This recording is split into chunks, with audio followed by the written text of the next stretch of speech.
Good morning, everyone. The time is 9:02. I'm Christian Waugh, and I call this Citrus County Code Compliance hearing to order. We follow an agenda for these hearings, and so the first item on the agenda is the call to order. We've done that.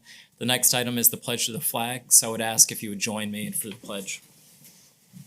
I pledge allegiance to the flag of the United States of America, and to the republic for which it stands, one nation, under God, indivisible, with liberty and justice for all.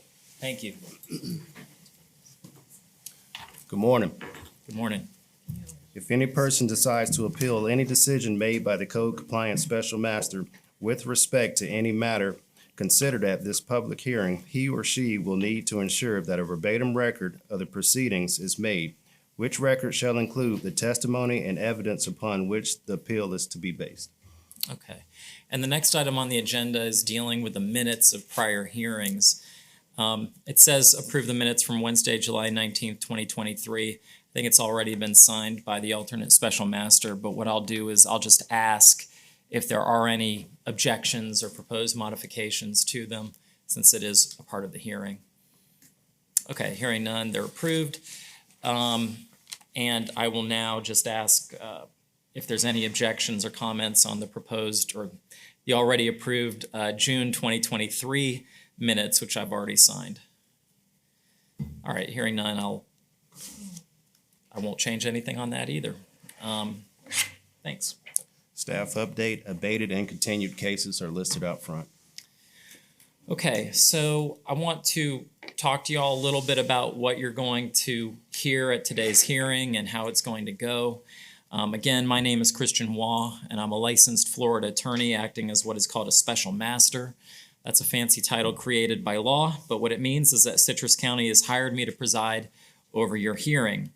What I'm going to tell you during this opening statement applies to all of your hearings, so I would appreciate it if you'd pay close attention.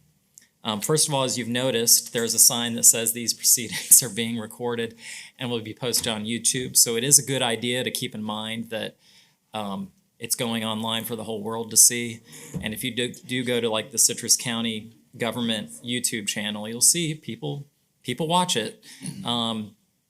So just keep that in mind as you come forward and say things. When your case is called, I would ask that you come forward and you'll be placed under oath. If you're appearing at a hearing like this for the first time, I will state the alleged violation and then allow the county to present its case. You'll have an opportunity to cross-examine any of the county's witnesses, and then you will have an opportunity to present your case regarding the violation. That will be your opportunity to present evidence and make legal argument. It is important that you take your time during this process because it is likely going to be your only chance to make your case to me. At any time during the hearing, I may have questions of parties, witnesses, or staff. Before issuing a ruling, I will ask if there are any members of the public who wish to speak, and if there are, such members of the public will have one opportunity to speak per case. Such right to speak is not unlimited, and public comment should be focused on the case and made as succinctly as possible.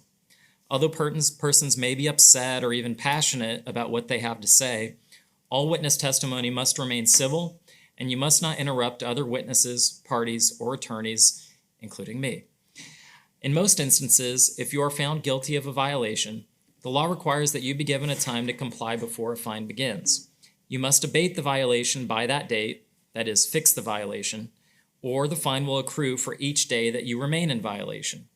The law allows Citrus County to impose that accrued fine as a lien on all of your property. The county has the right to foreclose on that lien or seek money judgment against you after the lien has been recorded for 3 months. I encourage anyone here who has questions about their rights or remedies to seek their own legal counsel. In all cases in which I find a violation has occurred, I will impose all costs required by county law. I incorporate these into all of my orders as standard provisions. If you bring your property back into compliance with the code during the time that I allow, that cost will remain minimal. But if you do not timely fix the violation, you'll be responsible for additional costs as well as the cost of the lien imposed. And although it's only happened a few times in my years as a special master, I may continue your case, especially if I find the need for further evidence or argument. Are there any appeals of orders to demolish, repair? Okay. Ladies and gentlemen, you do have the right to appeal any order that I make today. Thank you for your attention.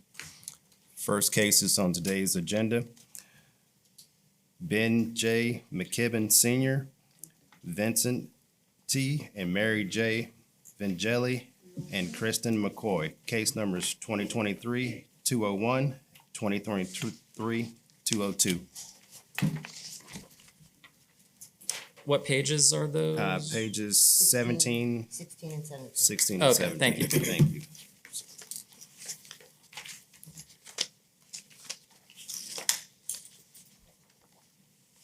Oh. Thank you. Gentlemen, will you please raise your right hand? Do you swear to tell the truth, the whole truth, and nothing but the truth, so help you God? Yes. Can you please state your names for the record? Vincent Vangeli. Name is Randall McKibben. Thank you.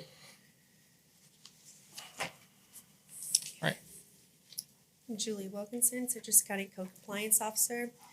Case number 23201, accumulation of junk and debris, a violation of Chapter 20, Article 3, Section 20-31A of the Citrus County Code of Ordinances. In case number 23-202, unlicensed or inoperable vehicle, a violation of Chapter 20, Article 4, Section 20-41 of the Citrus County Code of Ordinances.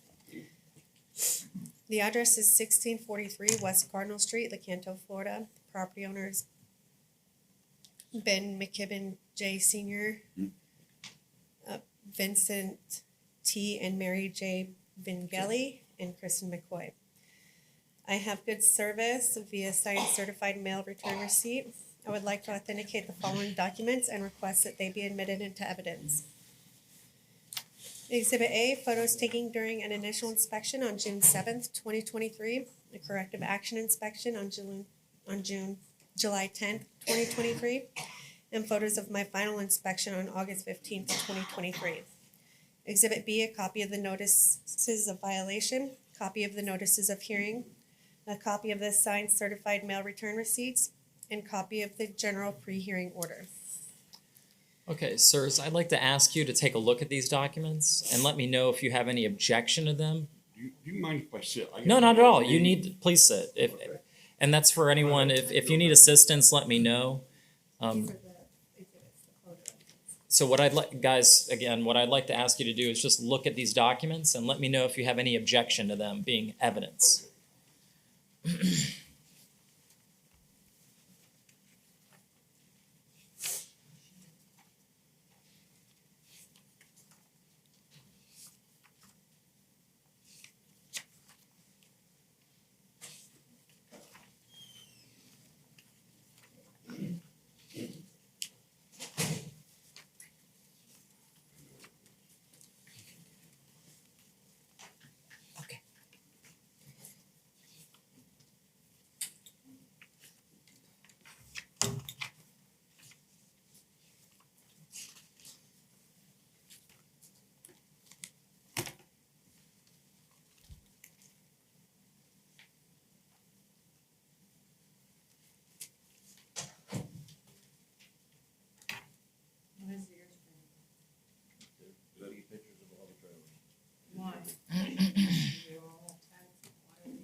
Okay. It's okay.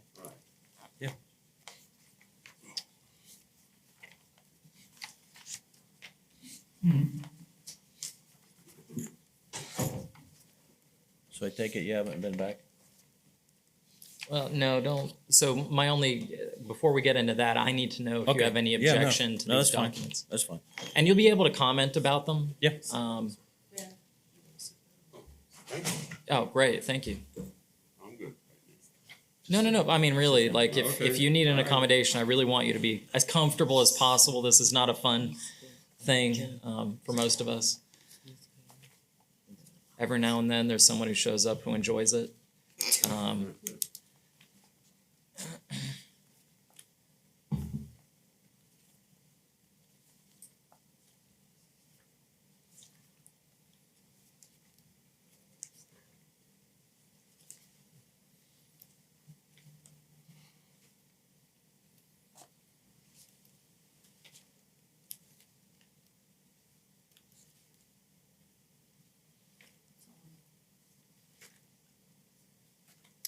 Ms. Antrim, before I forget, I had wanted to, as an unrelated thing outside the hearing, I wanted to ask you a question about a 2020 case that was appealed by Mr. Dixon. I don't know if you remember, to Judge Falvey from, A code case? it was a code case. Oh. Not from one of my rulings, one of Greg's, and I was just looking through it on my own time. I just had a question for I you. do know about a Dixon appeal, but I'm not sure if it's the same one. Okay, well, I just want to Might ask have you, to check about could it. you remind me after the hearing? Okay, I'll write a note. Thanks. Thank you. So, sirs, do you have any objection to these documents being? No. Okay, then exhibits A and B are evidence, and I'll want to hear from the county. On June 7th, 2023, I conducted an initial inspection and observed discarded construction material, tools, coolers, auto parts, miscellaneous junk and debris throughout the property. I also observed dozens of unlicensed and serviceable vehicles, boats, RVs, and trailers on the property. On June 7th, 2023, a notice of violation was issued for junkyard conditions and unlicensed vehicles, which is a violation of the ordinances listed above. On July 10th, 2023, I conducted a corrective action inspection and observed that the property remained in violation. I have had contact with the property owner. As of my final inspection on August 15th, 2023, the property remains in violation. Mr. McKibben had come into the office and spoke with me. At that time, I did ask him if I could have access to his property to go through all the vehicles and see which ones were licensed and unlicensed, and he denied that. So there may have been some vehicles that have since come into compliance, but I have no idea. Okay. And, but otherwise, were you able to, where were you taking all these photos from? The neighboring property. The neighboring property? Okay. Let's see. All right, well, I'd love to hear from respondents. What's going on? Well, first of all, I lost my business after being there for 17 years and I had no place to take my stuff. So I took it there. I have abandoned boats. I have boats from people that have passed away from COVID. Since this has all started, I have gotten rid of 90% of the boats that are gone. And I have pictures that I took this morning. So I asked her if she had been back there. You know, the construction debris, she told me to stack it up, which is what I did. You know, it's lumber. I'm not sure how I'm supposed to keep it. You know, it is, you know, not completely organized, but it is there. I have a lot of outboard parts that I brung to my father's property where I live.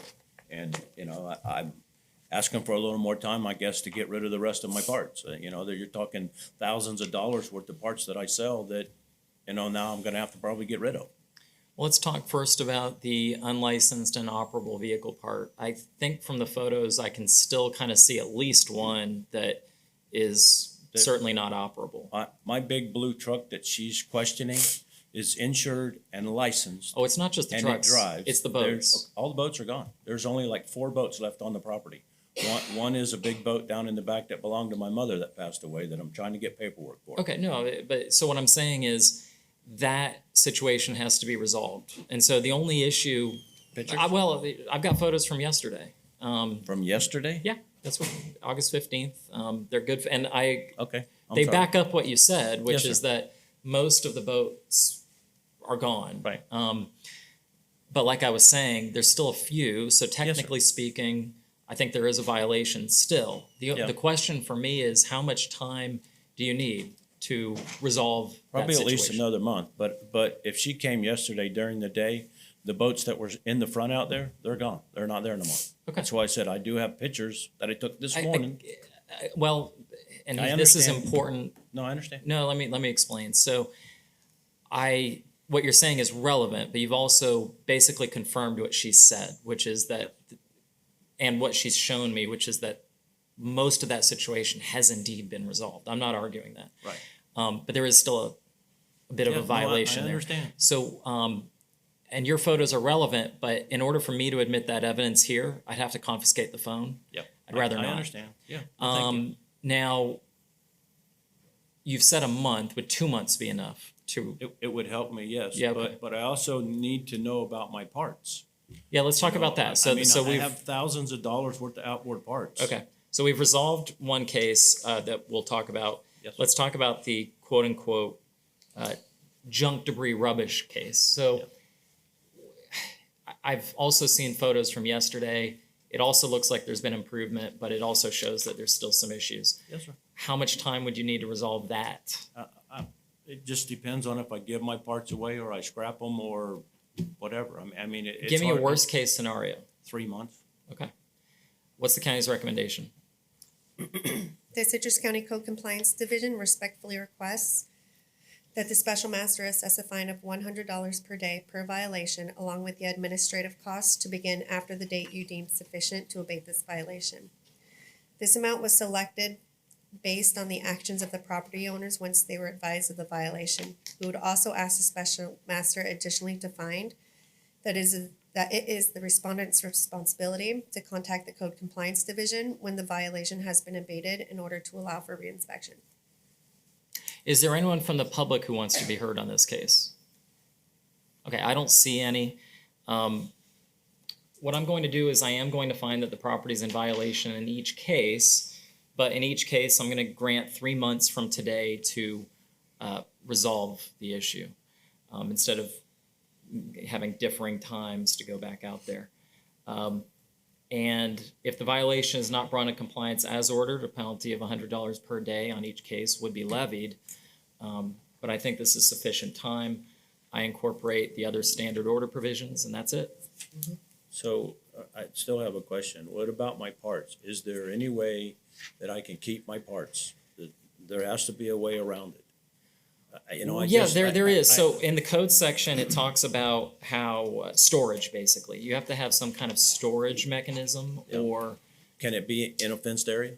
Does it have to be undercover? So my understanding, and I'll read the code section very briefly for you. And I encourage you to do the same, consult legal counsel. I would like a copy of what it is. You have right, it's all online. Just type in Citrus County Code.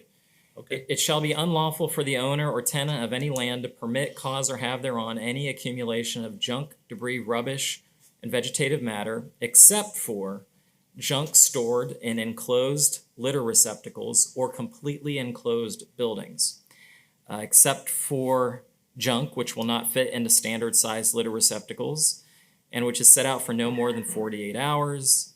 And it goes on, there's a couple of other things. So there are ways. I encourage you to look at that and also keep in touch with the county, because if you do something, you might want to check with them to see if it fits. All right, thank you. Next case on today's agenda, John Robert and William Michael Pollock, case number 2181908, Code Officer Alan Jonason, page 20 of your agenda.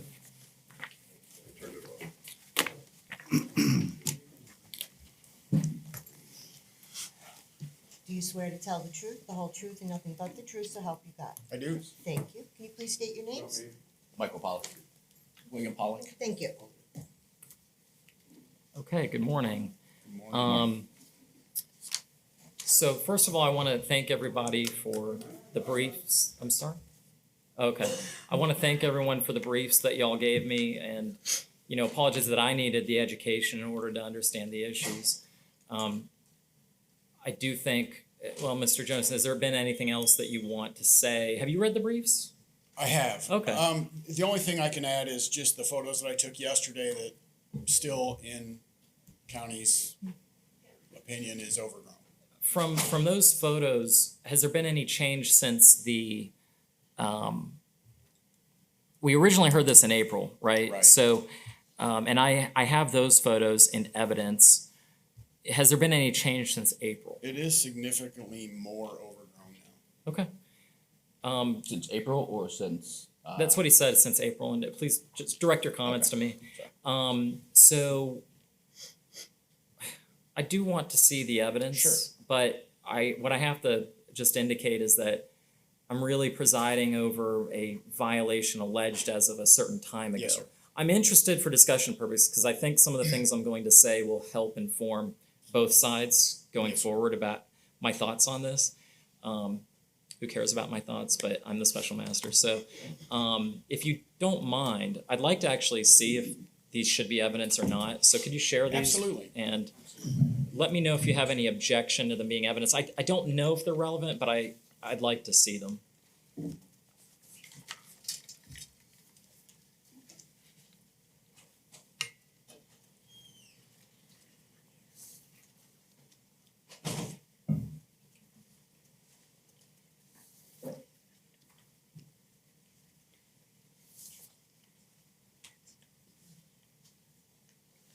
Can I ask a question about them? I just want to know, I mean, to me, you Yeah, they can. look fine. Okay. I have no problem with them being issued. Okay, then I'd like council to see them, and then we'll talk about them if they're admitted. I'm gonna admit them for a very limited purpose.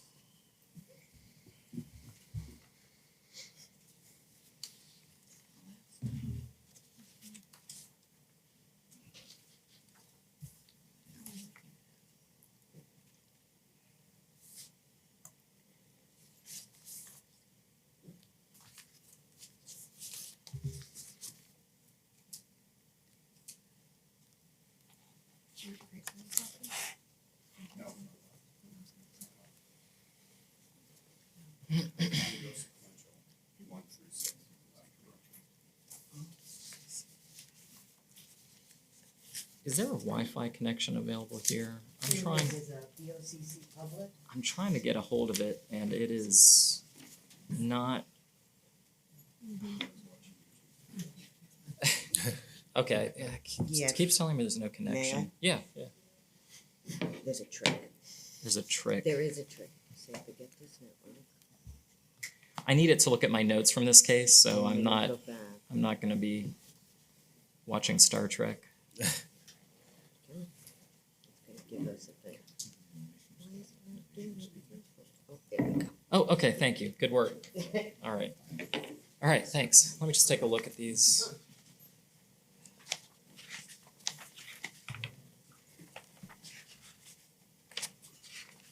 Okay, I don't think they'll change the result here, but I am gonna conditionally admit them just for the purpose of showing examples of the floor on the property. Let me just look at my notes real quick. And can you guys state your names for the record? Michael Pollock. William Pollock. Okay. And who wrote the initial and answer briefs from your sides? Okay. I typed them. You made a with claim one with Frank. in there that the property hadn't been cleared or mowed since 2013 until you did so, basically at the suggestion of code enforcement. Right. Are you father and son? I'm trying Yes. to. Okay. Mr. Pollock, what's your is that true? Do I stand by that? As far as I need both of you. I'm interested in both of you. I'm sorry, Ms. Antrim. Do you have an objection? I have a point. There's only one of these people who's an owner of the property. I know, but the Yes. code says that it's owner or in control. So I'm yeah, curious. both of us.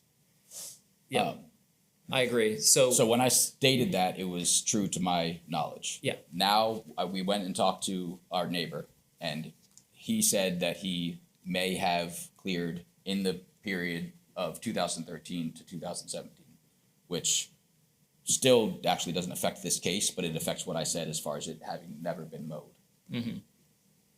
and other Mr. Pollock, do you have I mean, is that true to the best of your knowledge? Yes. And so Okay. I requested the photos from Mrs. Sparrows, and that's what made me think, okay, that looks like it hasn't been growing for 5 years unmitigated, which made me think, okay, Mr. Jennison, Mr. Pollock wrote in his brief that they'd actually discussed the potential exemption or exception to the code with you. Do you recall that conversation? I briefly, vaguely do. I don't. I'm just trying to see if it I lines think up. the gist of what I probably conveyed to them is what I would convey to anybody that has a residential property that has been cleared and has a home on it, is once that home is on it, it has to be maintained. Let me see if I understand. So, are you saying that let me put on the record, this is a matter of first impression for me. I haven't dealt with this exception before. The first time it's ever been even come to my attention is this case, so I want to understand it. Is it the county's contention that that exception does not apply to a residential property once there's a structure on it? Absolutely. Okay. Can I? Okay. No, let me just look at it real quick, because I hadn't considered that, but I want to see what it says.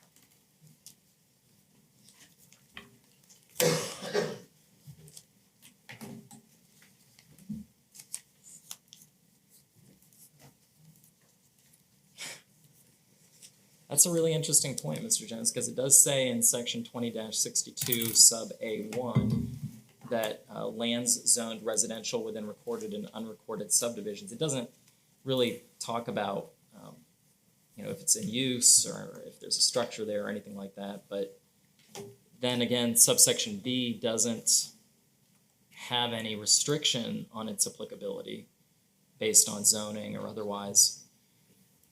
Let me. Can I say? I'm sorry? Can I? Yeah, go ahead. Because it seems to me, as far as the hierarchical interpretation of this would be, 1 follows under A. 20-62A1, which wouldn't be something that's defining B, because B is hierarchically separate from A. There's B no follows. real hierarchical canon of statutory interpretation, but there is in peri materia, which is that they have to be read together. And so I read them together.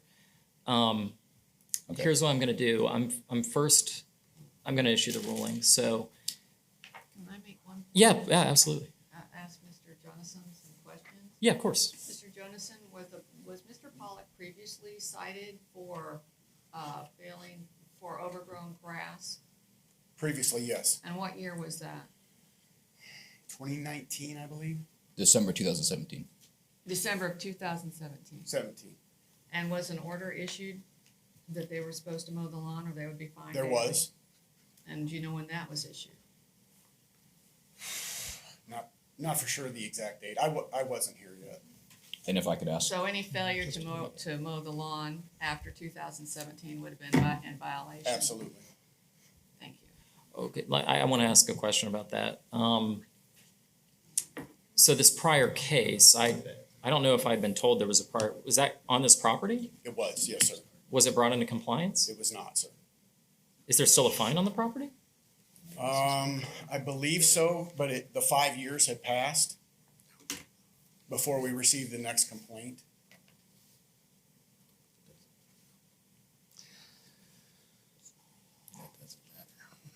I've got to understand this. So how can I?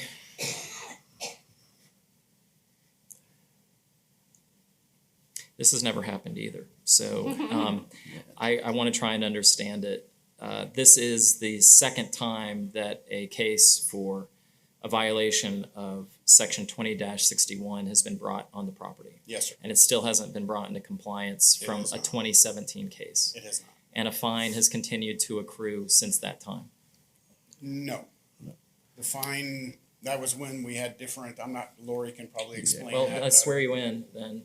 Can you be sworn in? Do you swear or affirm to tell the truth, the whole truth, nothing but the truth, so help you God? I do. All right. When Greg Brennan was the special master, there was a daily fine imposed, but we capped it at 30 days. And then we just recorded a lien for a specific amount. So between 30 and 40 days worth of whatever he ruled as a Okay, fine. that's very interesting. Okay. Was that the practice of Michelle Lieberman as well? It was. Okay. Was the code different? Was there any reason? Okay. Well, that might explain why there were like punitive fines in prior orders. I just have to think about this for a second. So, And the reason I'm raising this is because in their brief, they stated that they moved here in August of 2020. However, the notice of violation was issued to Mr. John and William Pollock in 2017. well, they don't dispute that they bought it in 2013, though. So they've been owners of record, or at least one of them has been an owner of record for 10 years, and that would be consistent And with they what. would be responsible. Yeah, for the exactly, property, yes. exactly. But it also, the fact that it was never brought into compliance is also consistent with their claim that it's never been cleared. Which is what I was gonna say It's next. all right. Since they purchased it In 2013, correct, yeah, but the But it statute was- says 5 years. for additional complaints. But No, it doesn't say that. we're talking about the property not being mowed for a specific amount of time. Yeah, it says 5 years to the date of the complaint. Can we scroll Right. down to, No, guys. If you would, just have patience. I'll run the hearing. Sure. And I'll let you have argument. Don't worry about that. First of all, is there anyone from the public who wants to be heard on this case? Okay. All right, so I'm gonna, do you have any further argument before I issue my order? well, as far as issuing the order, the whole Florida-friendly landscaping state statutes absolutely come into play to that. So if that's something that needs to be discussed prior to you issuing your order, then we need to do that. If Okay. it doesn't come into play as far as you're issuing your order, because your order is gonna be that we are exempt based on the 5 years, then either exemption is fine with us. But there are two exemptions that cover us entirely, each on their own. And so, I don't believe the 5-year exemption covers them if they were notified they're in violation of the code and they continue to be in violation of the code beyond 5 years. You can't say we're exempt from something because we violated the code knowingly and continued to violate it, although we were ordered to comply. I think that takes them outside of any 5-year okay, but exemption period. if I can say, to respond as you responded to me, it doesn't say that in the code. It just says 5 Look at me, years. if you can, direct your comments and questions to, that's to avoid potential issues in the Animosity. hearing, okay?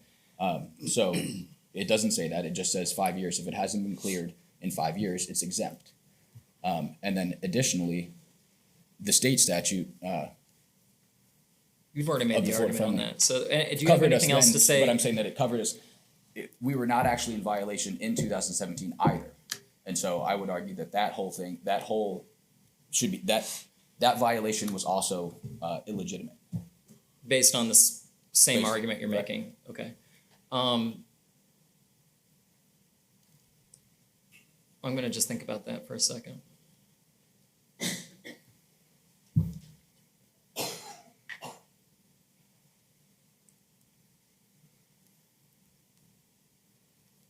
Is there any further argument or testimony from the county?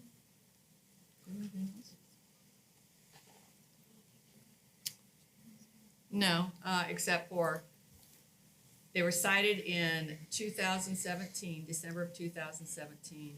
And if they in fact purchased the property in, what was it? 2013, yeah. That's not 5 years. And what I meant by that it was illegitimate at that time was based on the Florida friendly statute, Okay. which entirely covers us. They never appeared and made that argument. No, you didn't live here. If everybody would address their comments to me, I'd want to say it for the last time. There's another argument that's been made that I haven't considered. I was hoping I'd be able to just issue a ruling, but the fact of the prior case concerns me, and I want to get it right. I don't want to take everyone else's time, but let me just think about it for a moment, if it does affect what I'm going to do today.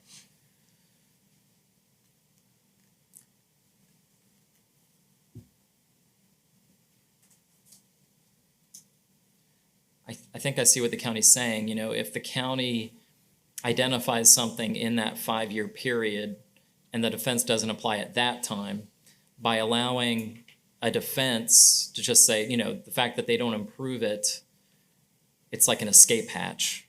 It would undo everything if later on, but it's a second case.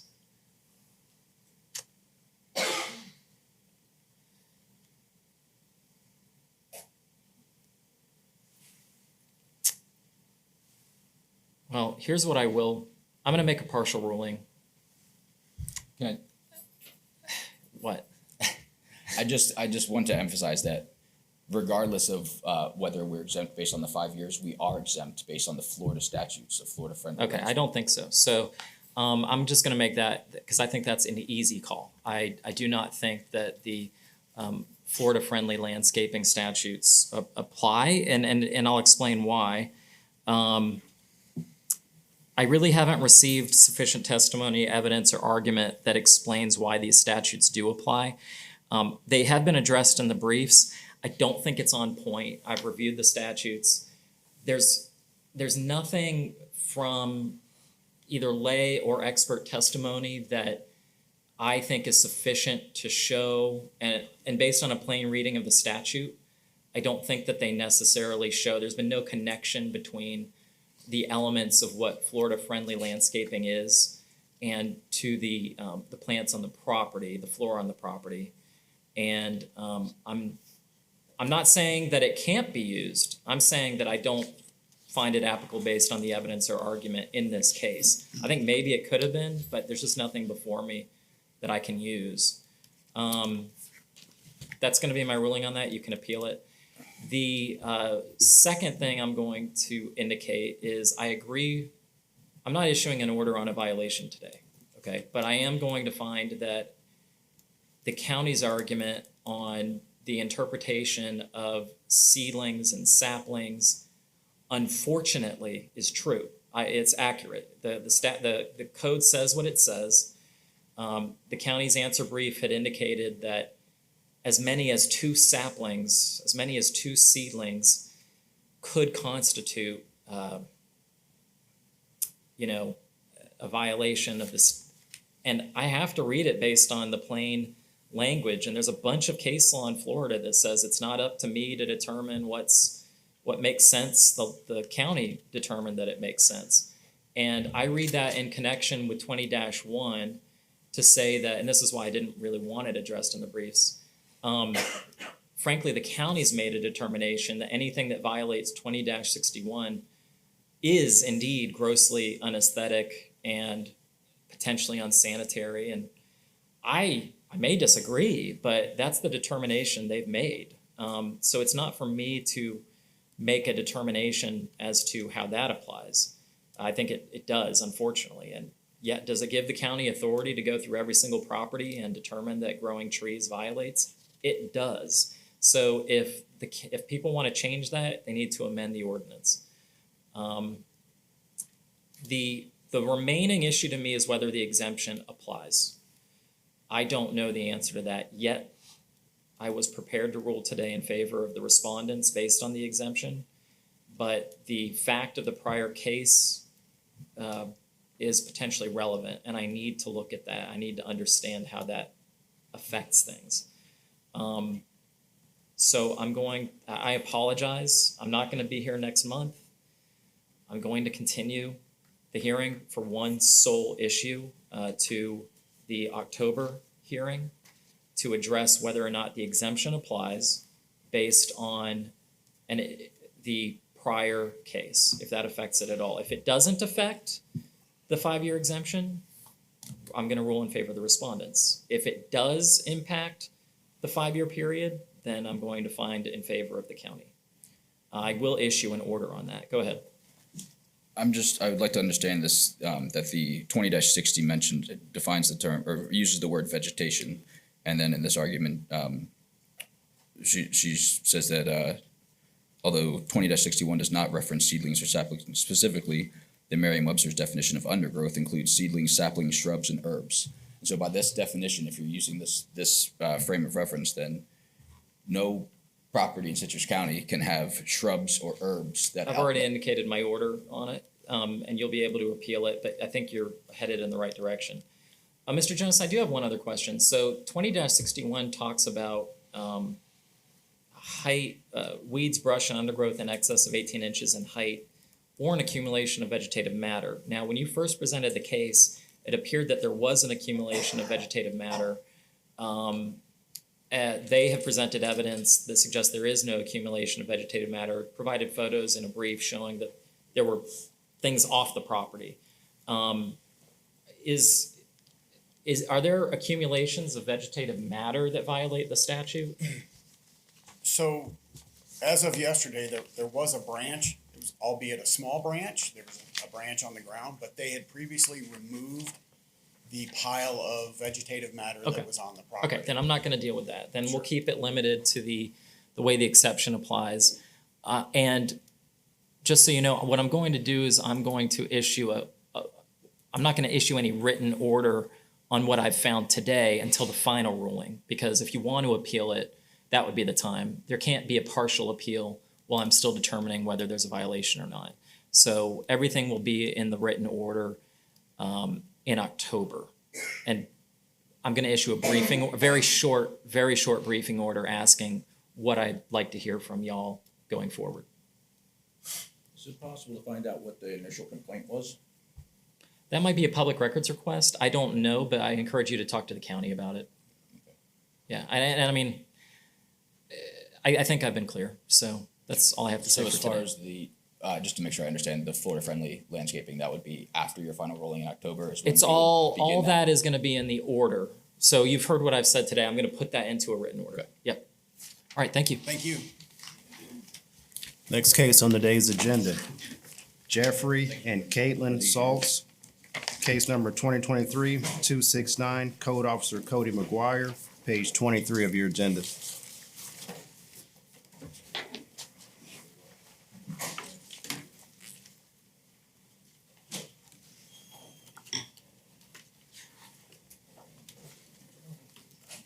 Do you swear to tell the truth, the whole truth, and nothing but the truth, so help you God? Yes. Can you please state your name? Caitlin Saltz. Thank you.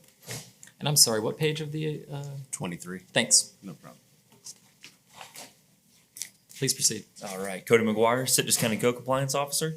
Case number 2023-269, accumulation of junk and debris, a violation of Chapter 20, Article 3, Section 20-31A of the Citrus County Code of Ordinances. Address is 1698 South Rock Crusher Road, Homosassa, Florida. Property owner Jeffrey and Caitlin Saltz.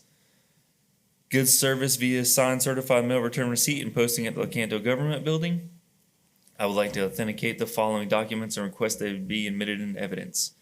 Exhibit A, photos taken during my initial inspection on June 23rd, 2023, corrective action inspection on July 10th, 2023, and photos of my final inspection conducted on August 15th, 2023. Exhibit B, a copy of the notice of violation, copy of the notice of hearing, and a copy of the posting affidavit and a photo of the notice of hearing posted on the property in a pre-hearing order. Ma'am, I'd like to ask you to take a look at these documents that he's proposing as evidence, and let me know if you have any objection to them being evidence.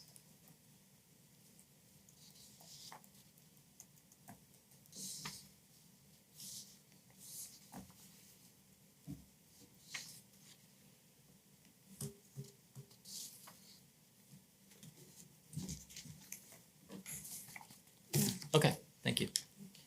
Is there anyone from the public who's going to want to be heard on this case? All right, I see no response.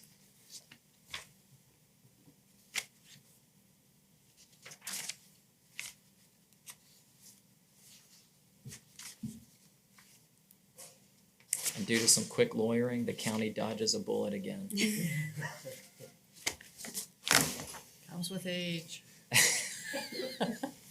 Thanks. All right, without objection, what's been proposed as exhibits A and B are evidence? All right. On June 23rd, 2023, I conducted an initial inspection and observed the property to be in violation. A notice of violation was issued for junkyard conditions, which is a violation of the ordinance listed above. On July 10th, 2023, I conducted a corrective action inspection and observed that the property remained in violation. I have had contact with Caitlin's mother in which she stated Caitlin was using her trailer and vehicle to transport the junk. As of my final inspection on August 15th, the property remains in violation.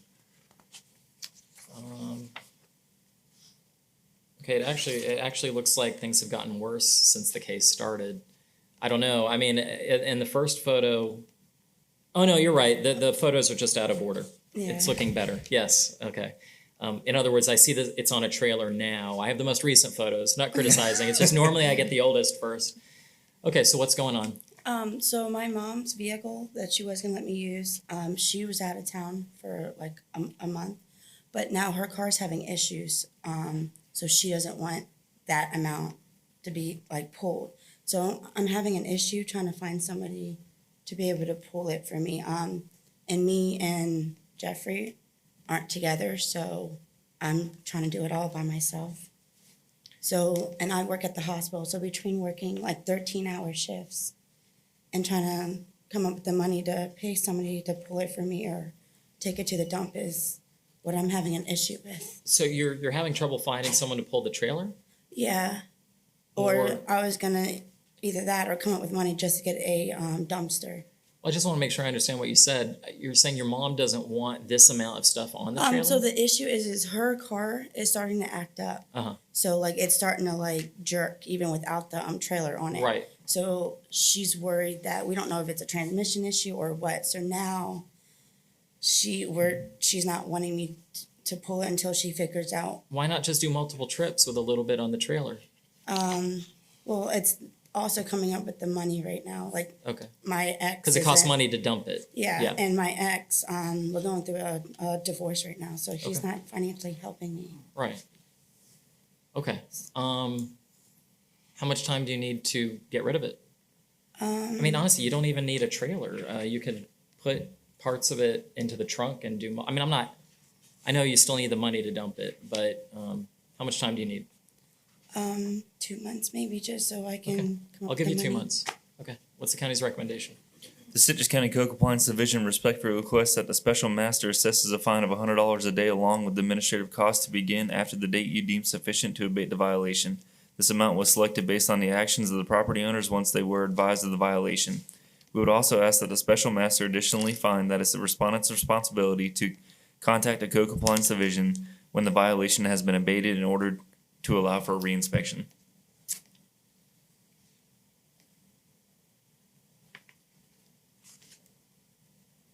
What's the big thing on the top of the trailer? Is it like furniture? Furniture, Okay. yeah, it was a couch.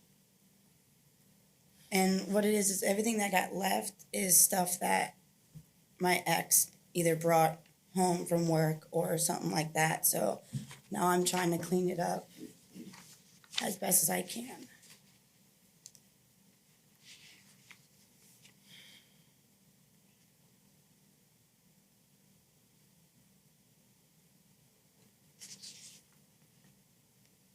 I know I said I was gonna give 2 months. I just don't, honestly, I don't understand how it can take that long. How much does it cost to dump it?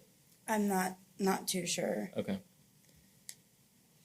It's also trying to find somebody with a vehicle that will let me pull it. Or it's keeping it behind a gate or enclosed in, in a, So if I have my fence temporarily closed, I will don't that be know. fine until I can, I think, I don't know the answer to that. What, because I cleaned up the whole front yard area versus what it was. I am trying. In a sense, that would be still, that would be hiding a violation and still would have access to vermin and things like that to, so it's gotta be enclosed. I mean, it's gotta be fully enclosed, Yes. like in a garage or a barn or something, or in the house. And of course, this has all been rained on and it's gross. That's kind of the problem is I don't know that I can allow it to just sit there for 2 months as mosquitoes get in there and it becomes a hazard to your neighbors. I'm gonna give you a month. And so I'll find that there is a violation. Did the county give me the recommendation? Yes, sir. What was the recommended fine amount? $100 per day. All right, I'll give you 30 days from today to abate the violation. If the violation is not brought into compliance as ordered, a penalty of $100 per day will be assessed. Honestly, I'm tempted to give even less time, but I do believe what you're saying, that it's a hardship, and I wish you good luck. Thank you. Next case is on the day's agenda, James L. and Karen E. Serber. Case numbers 2023-460 and 2023-4601. Code Officer Julie Wilkinson, page 24 and 25 of your agenda.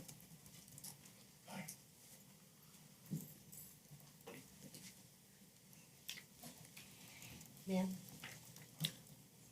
Do you swear to tell the truth, the whole truth, and nothing but the truth, so help you God? Yes, I Can you did. please state your name? Karen Serber. Thank you. Good morning. Good morning.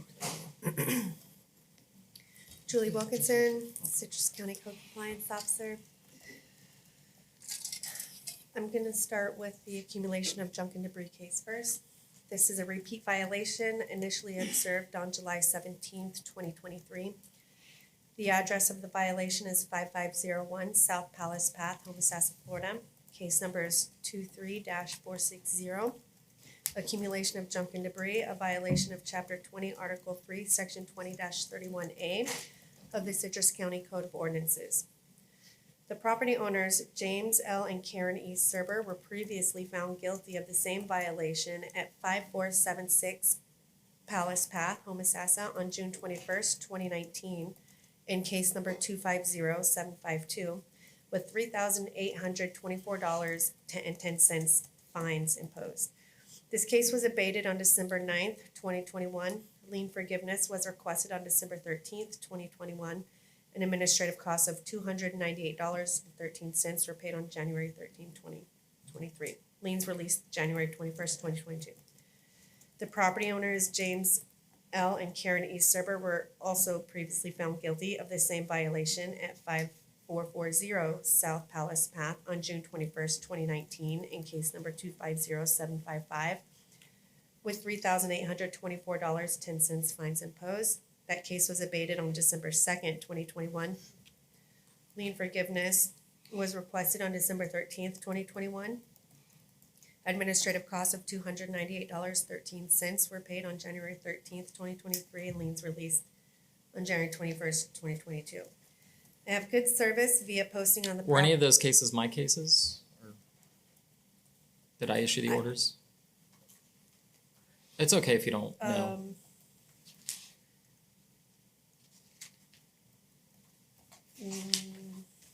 The first one, no. And this, one of them was. Oh, okay. I just didn't remember. I don't remember. Or Although apparently Well, actually- apparently you own the entire street, so that's it's the Serber Empire on Palace Path. So, all right. I have good service via posting the property and posting at the Lecanto Government Building. I would like to authenticate the following documents and request that they be admitted into evidence. Exhibit A, photos I took during my initial inspection on July 17th, 2023, and photos I took during my subsequent inspections on July 25th and 27th, 2023, August 3rd, 8th, and 10th, 2023, and photos from my final inspection on August 15th, 2023. Exhibit B, a copy of the notice of violation and hearing sent to James L. and Karen E. Serber, a copy of the posting affidavit, and a photo of the notice of violation and hearing posted on the property on July 20th, 2023. Exhibit C, the findings of facts and a order imposing fine and order acknowledging compliance from previous cases number 250752 and case number 250755. Does it require the fine from the date of the violation if it was on a different property? Does it matter?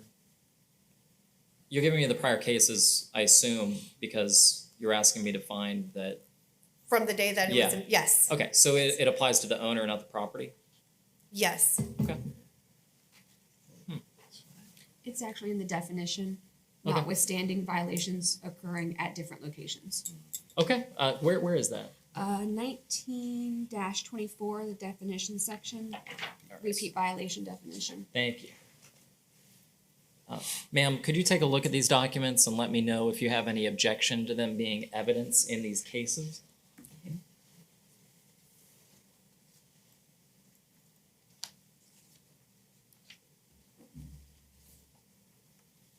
Well, they look worse than what.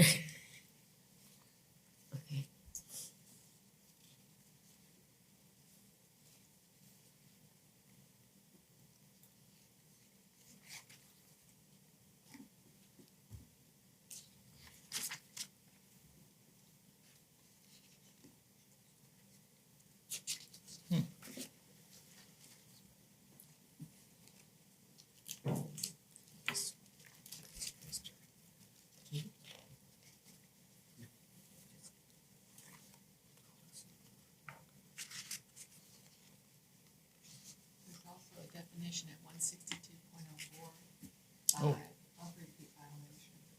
Is it the same?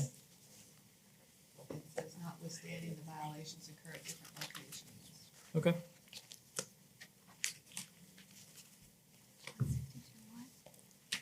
Sixty-two point oh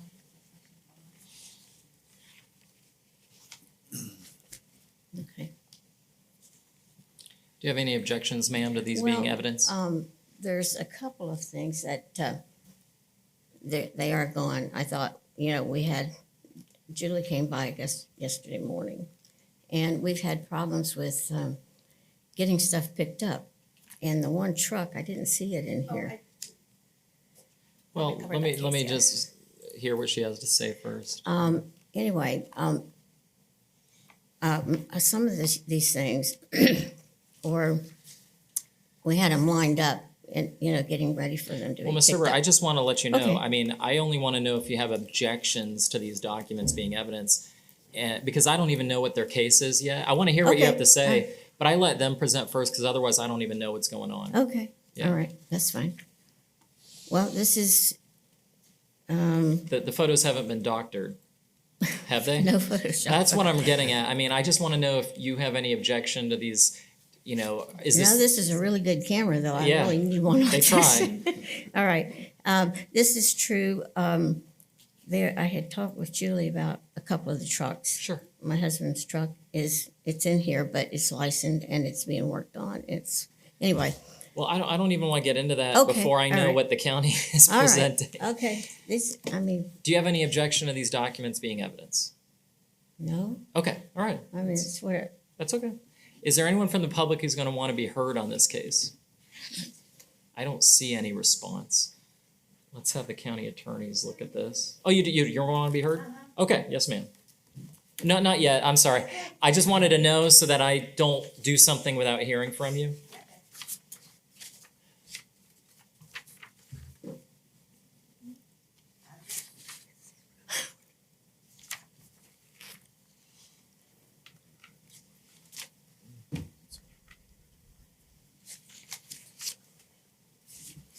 Beautiful tree. Both of them gorgeous.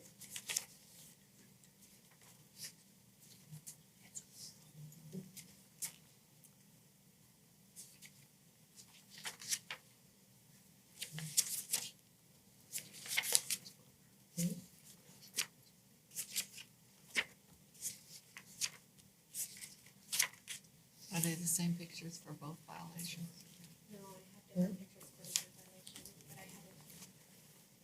Okay, just asking. All right, thank you. Without objection, what's been proposed as exhibits A and B in each case are admitted as evidence. Now, I'd like to hear the county's case. Actually, this is only the exhibits A and B for the junk case. Oh, okay. I haven't done the unlicensed vehicle case. Okay, I'm sorry. Then we're just doing which one? It's 2023 460. 460. All right, then it's exhibits A, B, and C on that case are admitted. Okay, Yes. go ahead. I conducted my initial inspection on July 17th, 2023, and observed auto parts, loose trash, discarded appliances, furniture, miscellaneous junk and debris on the property, which is a violation of the ordinances listed above. During subsequent inspections on July 25th and 27th, 2023, August 3rd, 8th, 10th, 2023, I observed some improvement on the property, as the property owners have hired someone to clean up the junk. As of my final inspection on August 15th, 2023, the property remains in violation. Okay, I would like to have both cases presented, Yes. because the public wants to be heard. I only want them to have to come up once. I only want her to address Ms. Serber the cases once, if possible. Yes, okay. So this is a repeat violation initially observed on July 17th, 2023. The address of the violation is 5501 South Palace Path, Homosassa, Florida. Case number is 23-461, unlicensed inoperable vehicle, a violation of Chapter 20, Article 4, Section 20-41 of the Citrus County Code of Ordinances. The property owners, James L. and Karen E. Serber, were previously found guilty of the same violation at the same location on June 20th, 2019, case number 245014, with no imposed fines. That case was abated on September 12th, 2019. I have a good service via posting on the property and posting at the Lecanto Government Building. I would like to authenticate the following documents and request they be admitted into evidence. Exhibit A, photos I took during my initial inspection on July 17th, 2023, and photos I took during my subsequent inspections on July 25th and 27th, 2023, August 3rd, 8th, 10th, 2023, and photos from my final inspection on August 15th, 2023.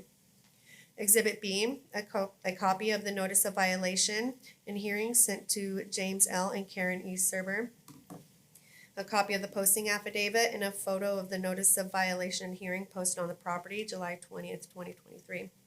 Exhibit C, findings of fact, order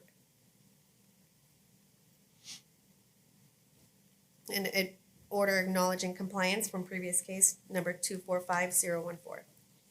Okay, ma'am, it's the second case that's being brought today. So the county's bringing two cases. One is for I call it the junk case, and the other is for the unlicensed inoperable junked vehicles. That's what you're seeing here. So these documents relate to that. And I'm gonna ask you the same thing.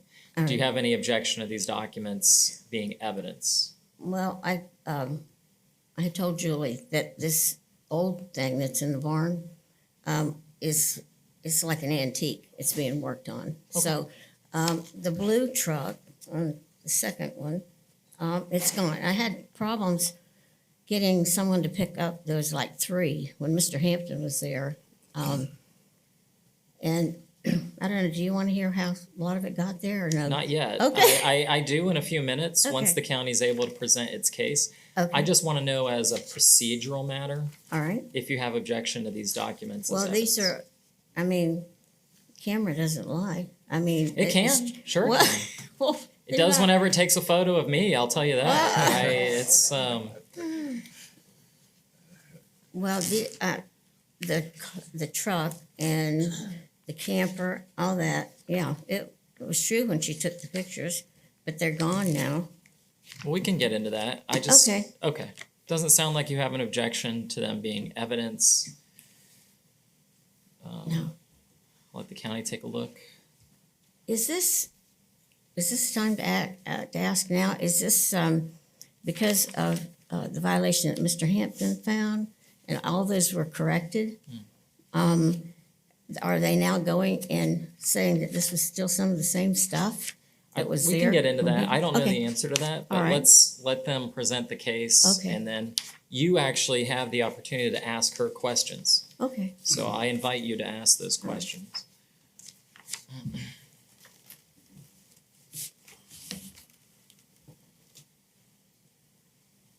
Thank you. Without objection, what's been proposed as exhibits A, B, and I believe, no? Just B, A and D? There should be C as well. Okay, let me see. Yep, C, A, B, and C are evidence in this case as well.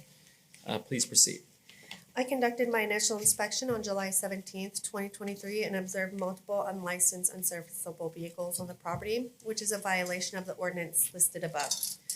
During subsequent inspections on July 25th, 27th, 2023, and August 3, 8th, and 10th, 2023, I observed one of the vehicles had been removed from the property. As of my final inspection on August 15th, 2023, the blue truck has been removed and was unable to confirm if the antique truck in the pole barn is still there, as view is obstructed with a tarp that has been hung up. Case has abated on August 15th, 2023. This case abated? Yes, Okay, but you're gonna, so basically what's happened is you're abating the case, but you're gonna ask for a fine from the date of the violation till the abated date. yes, sir. Okay. Do you understand what that means?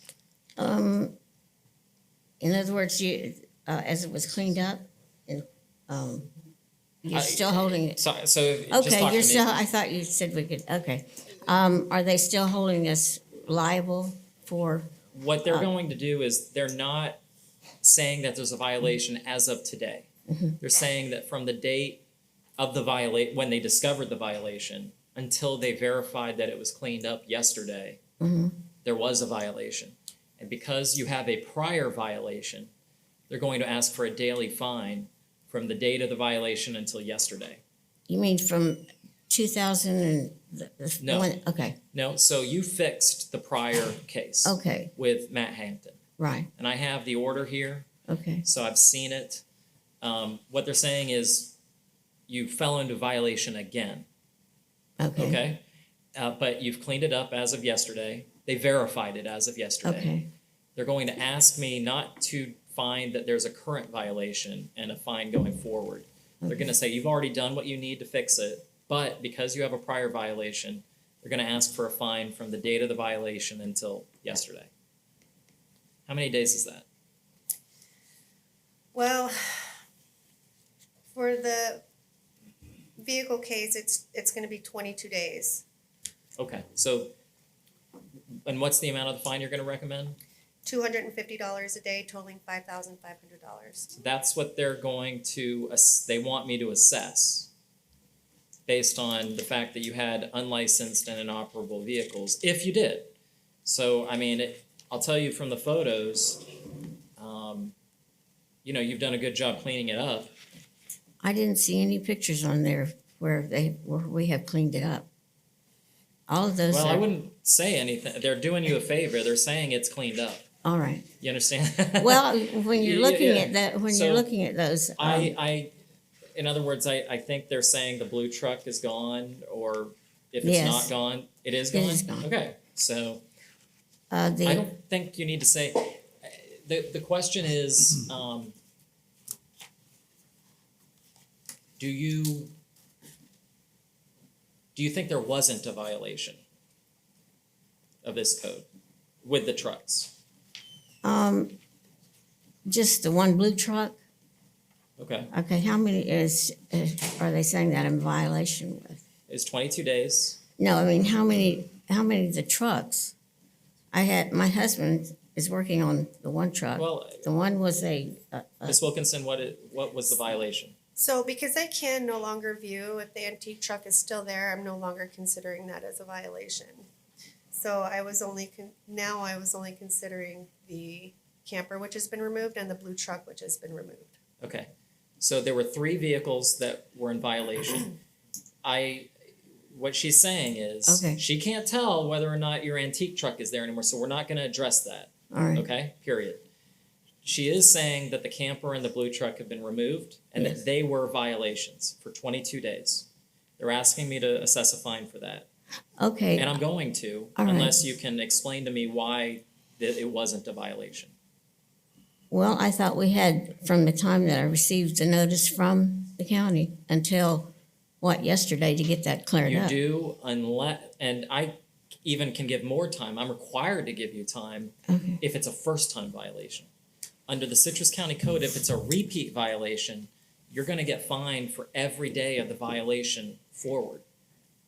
You don't get time without a fine being assessed. okay, well, what I'm trying to figure out is, I thought I had time from the time that I first received notice I know, until her final and I'm inspection. explaining to you, that is only the case on a first-time violation. You have a prior violation for this code. Okay, that was from the prior years with Correct, Mr. Hampton? Correct. Okay, so they can, I mean, It needs to deter you from violating again. well, okay. How can I put this? I'd rather live in a community where, everything was underground, but I live way out in the country.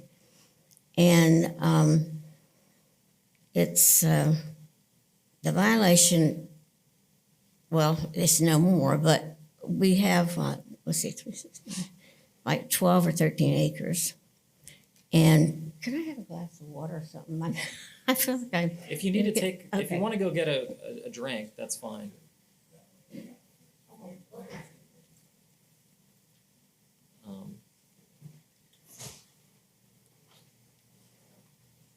Oh, we had a rescue operation.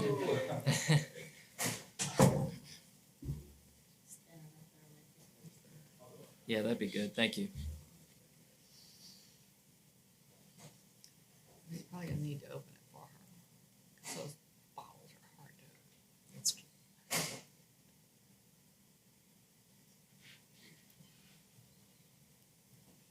Without squirting it all over yourself. Oh, I know, I like when you go like this and it's like your spills all the way up to your elbow, feels like.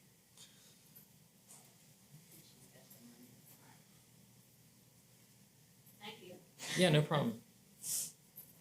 The deputy got you a bottle of water, Yeah. so Thank you. yeah, if you can get it open. Can you open it? Those things are. Okay, I got it. There you go. Okay. Thank you.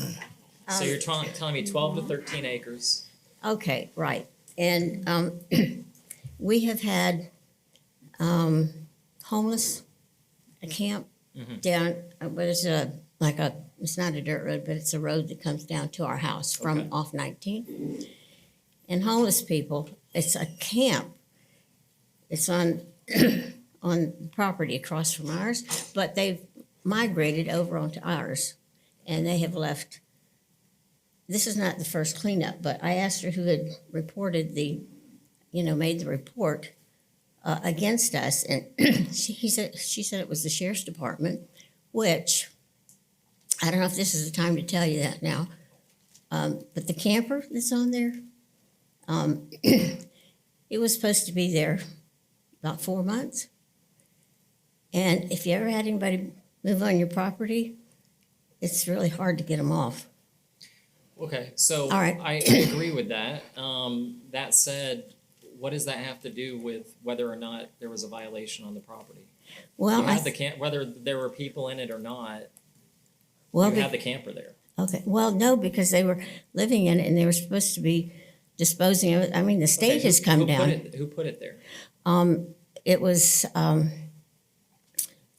a man that needed to park it. Okay, and who put the blue truck there? That was some of the homeless people. The homeless people put the blue truck there? Yeah, they drug it right in there. Okay, And there was a couple of cars. all right. Um, Well, now We be were- aware, you should know, you can get, if it's a car that you don't own and it's there trespassing, you can get that removed at any time. absolutely. And that's what we did. They were supposed to come back and get the blue truck, and they never came back to get that. I hear you, but All right, so I'm in violation now for a month. it was 22 days. You Okay, fixed it. I'm going to assess a fine for the violation because there was a prior violation there. This is not the first time you violated this code section. okay. Okay. There's still another case, and that case is the junk case. It looks like you've made significant improvements, but Is that on the 5440? it's on 5501. Okay, all of that, all right, that is, all of that has been removed. There was a motorcycle, there was a, lawnmower. But anyway, all that has been removed. There's a antique press out there. I think I've As seen a of picture. when was it all removed? Same time they finally picked up that blue truck, which was about a week ago. I have photos from yesterday that show a bunch of junk on the property. What, there's nothing on, we had lined some things up, to where somebody could come It's kind of and, aggregated, but it's junk. well, yeah, it's supposed to be picked up. Yeah. But, I didn't know that they were making a final decision like yesterday morning, because some of it couldn't be picked up until, today. I told them I had to meet Well, you said it was already cleaned up. well, it is cleaned up, but they, Oh, someone. you're saying it's not scattered? No, Yeah, but it's in okay. barrels, Okay. and it's, Some of it is in barrels. I've got the photos. I see. from yesterday. Yeah, they're from yesterday. Is that correct? I've got photos from yesterday? Yeah, Yes, so I see, child seats, I see boxes, I see old fans, I see tires. Because there's on a, I'm not done. All I see, right. I see tires, I see lawn chairs, I see, I do see some garbage cans with stuff put in, which is good, but they're not enclosed. I see tables, I see tarp-like things, I see, long story short, it appears that there's still a violation, so I mean, and you've basically testified that there is still a violation, but it's getting better, which I agree with. So what's the county's recommendation on this case? The Citrus County Compliance Division, Code Compliance Division respectfully requests that the special master assess a fine of $250 per day, along with administrative costs, begin on the date of the posting of the property, July 20th, 23, and continue until August 15th, 2023. That would be 27 days at $250 per day, totaling How many days? I'm sorry. 27, Okay. totaling $6,750, and a fine of $500 per day from this day forward until the violation is abated. We would also ask the special master find that it is the respondent's responsibility to notify the Code Compliance Division when the violation has been abated in order to allow for reinspection. I would like at this point to hear from the public, just to understand, if I may, and I'll want to hear from you again, Ms. Serber, but could I hear from the public? No, we need you to be on a microphone.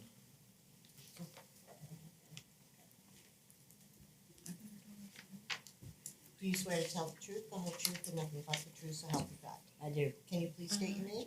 Anita Hutchinson. Can you Thank please speak into the microphone, just so you know? Ms. Hutchinson? Yes. All right, what would you like to tell me? We spoke to Julie. My twin sister and I have been helping to clean up this property. We're 71 years old. And we're putting in sections, aluminum, scrap, and we've been hauling it off. She has no pickup truck, only us. My sister works 3 days a week, and we have a limited time. She has to be at work by 3 on 3 days, and I work with her. We take everything to the scrap yard, what we can. We've got it all lined up. What you see in the pictures, what Julie took of the baby things, these go to the dump. We got the dump, and it's being loaded as we speak now. Okay. And that's why I request to see if Julie would come out once again to review the issues.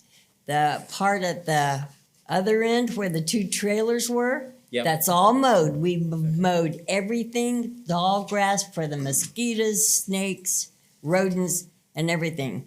We can't do nothing about the other side of the street because it doesn't belong to us, but we have worked our way back to the house. We got rid of all the dryers, everything. Re-landscaped it so it would be presentable, and just got to give us time. I mean, 71 years old, give us a break. We're working as hard as we can. The weather, if permitted, if it's rain, we can work in the rain, but it's hard and lightning, but we're doing the best we can. The fine, I find it's a little too steep, especially when you don't have it. And this is my sister, I love her, and we're not charging her for anything. So I see that she was violated once, and now she's been violated twice. So maybe you could come down on the steeping of $5,000, I think you said, or somebody said. I think that's a little too steep, especially when you got no help. Nobody wants to help, and we're the only ones that help. My mother died, my brother died. The circumstances I understand. Some other circumstances arose, and yes, things do accumulate. You don't stay up on the garbage. You don't stay up on the scrap material, and if you don't stay up on the grass that grows, and the swamp area is natural, and you don't want to involve that. That's wildlife, but it will create mosquitoes, snakes, deer, anything that comes up there. So we're going to try and keep it clean, and the best way we can do it is by a little bit at a time. And like I told Julie, it just takes time. We do sections. We're 71. Come on, give us a break. We're trying to do the best we can with what we got. Fair enough. That's all I got to say. That's pretty fair. You know, What can I say? And that's it. It's getting cleaned up. I asked Julie if she'd come back out for the last time and see it is. Like I say, my sister, twin sister, didn't come today. She's loading up her pickup truck. She's the only one that's got a truck. And we load it all up and carry it to the recycle center. And what money's involved is for the gas. And that's all we do. We did make an area where we could sit for a break and eat and drink. And that's right there. And that's about it. I mean, we've cleaned it all up.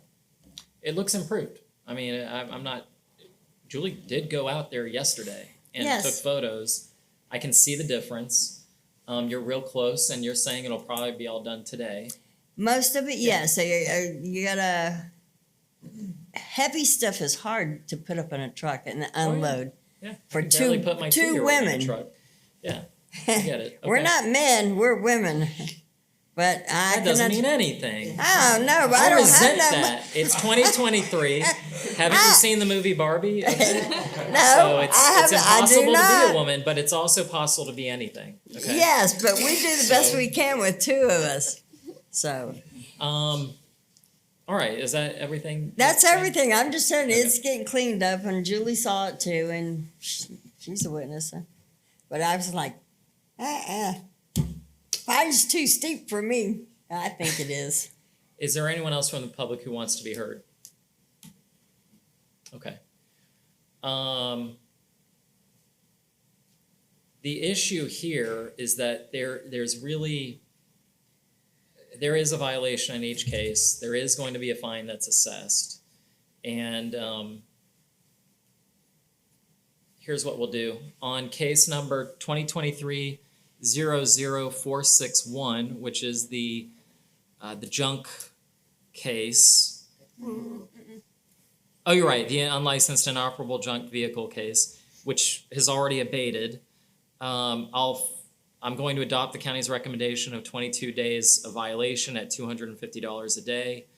Unfortunately, there is no age exception to the rule, and when there's a prior violation, this is meant to deter it from happening again.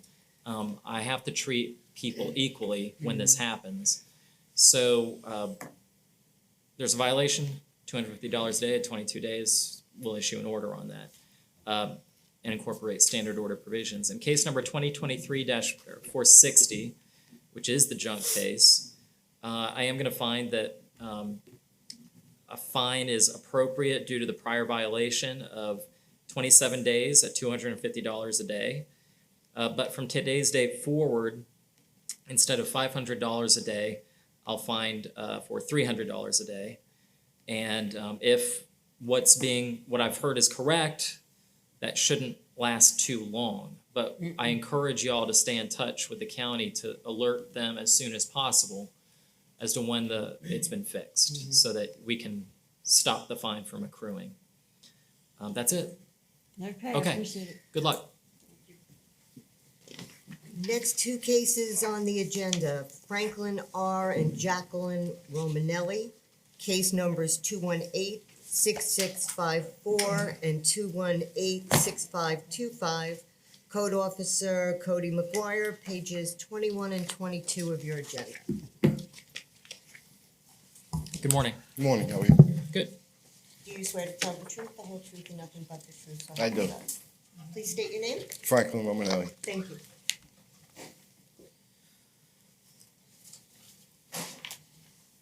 All right, Cody McGuire, Citrus County Code Compliance Officer.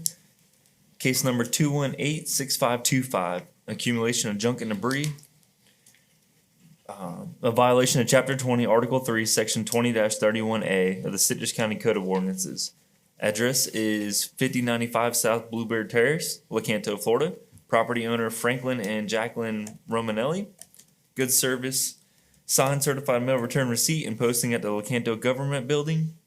I would like to authenticate the following documents and request they be admitted into evidence. Exhibit A, photos taken during initial inspection on June 16th, corrective action inspection on July 24th, 2023, and the photos of my final inspection conducted on August 15th, 2023.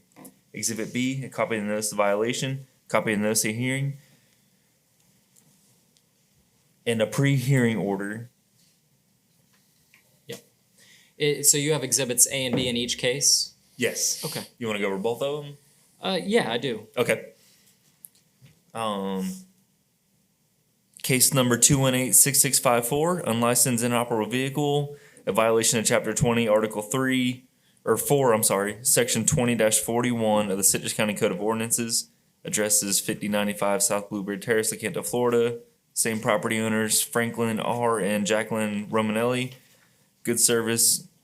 Signed certified mail return receipt and posting at the Lecanto Government Building.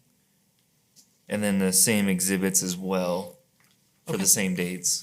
Thank you, Ms. Sparrows, for getting the pre-hearing order out. I appreciate that.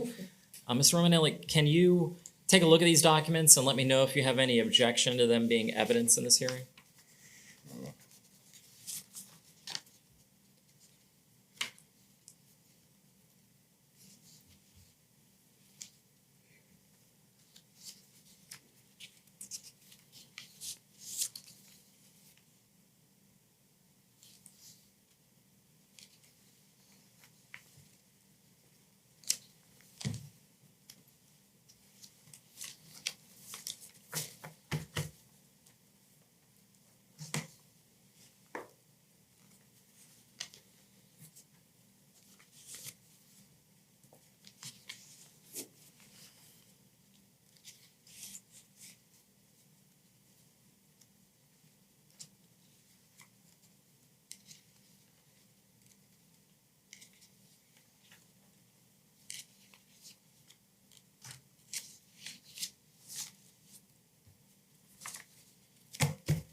We're fine.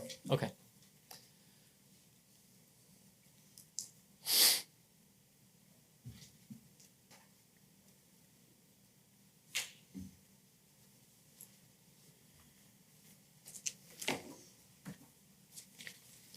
While we wait, just because this is on YouTube, I didn't go to see Barbie of my own volition. My wife made me go. I would not watch it again. So mean. It was okay. I mean, it was okay. It was better than I thought it would be. So mean. And they finally found the perfect role for Ryan Gosling, who can't emote.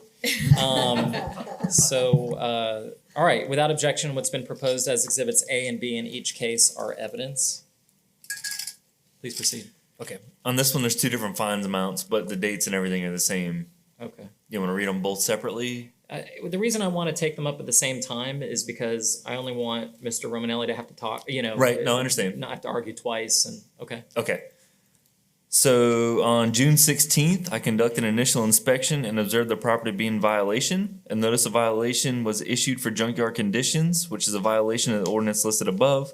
On June 24th, I conducted a corrective action inspection and observed the property remained in violation. I have had contact with Mr. Romanelli, in which he stated he was working on clearing up the property. And as of my final inspection on August 15th, the property remained in violations. And you're talking about both cases there? Correct. All right, I mean, on the junkyard conditions one, I can see there has been, do you agree that there's been improvement? Massive improvement, Okay. yes, sir. Now I'm looking at the unlicensed vehicle photos and, all right, Mr. Romanelli, I'd like to hear from you. Well, I closed on the property May 17th.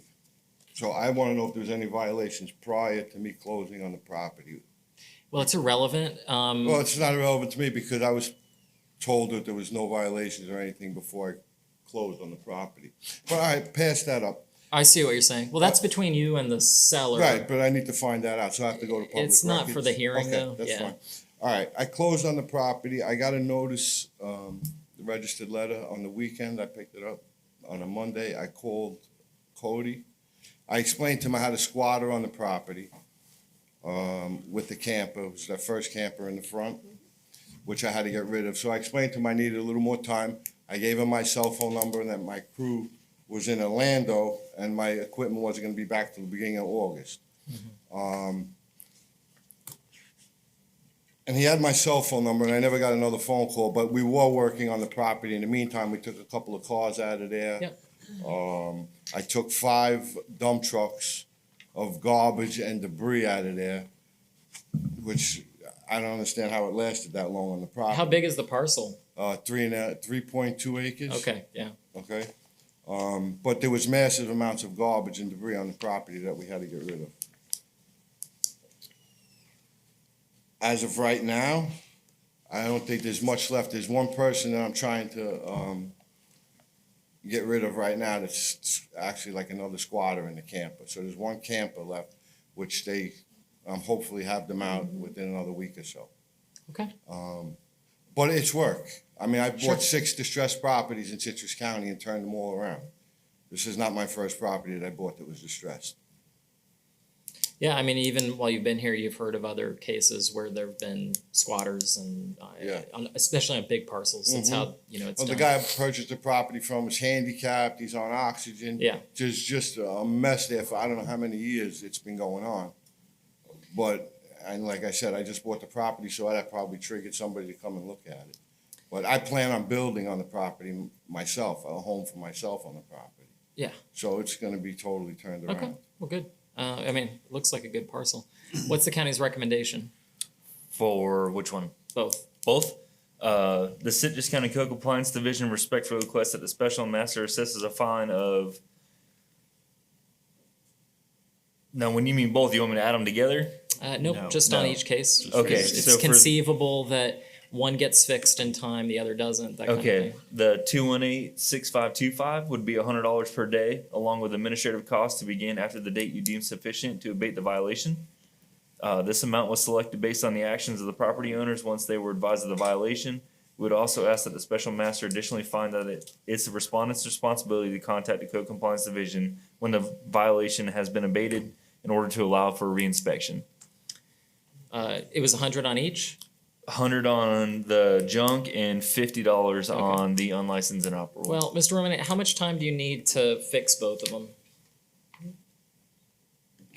I mean, I think I'm 90% there already. I agree. I believe there shouldn't be any fine. I think you should just throw this whole thing out. I've. No, there's a violation, so I have to find, and Frank, there's a violation on both. But what I have to do is I have to give you a reasonable amount of time to fix it. And if that happens, there'll never be a fine, Okay. So that's why I'm asking, how much time do you need?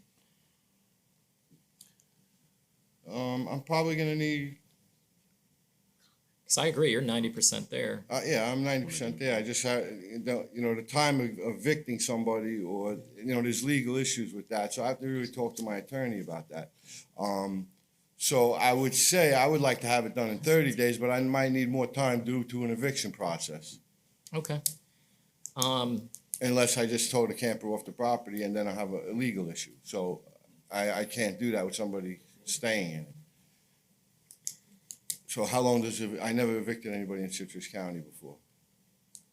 Well, I do want to ask before I make any ruling if there's anyone from the public who wants to be heard. You're raising your hand, sir, so I'd like to hear My from you. name's Theodore Collins, and as a property So- owner. Let I'm me aware- swear you in. Do you swear to tell the truth, the whole truth, and nothing but the truth, so help you God? Yes, ma'am. Thank you, sir. Thank you.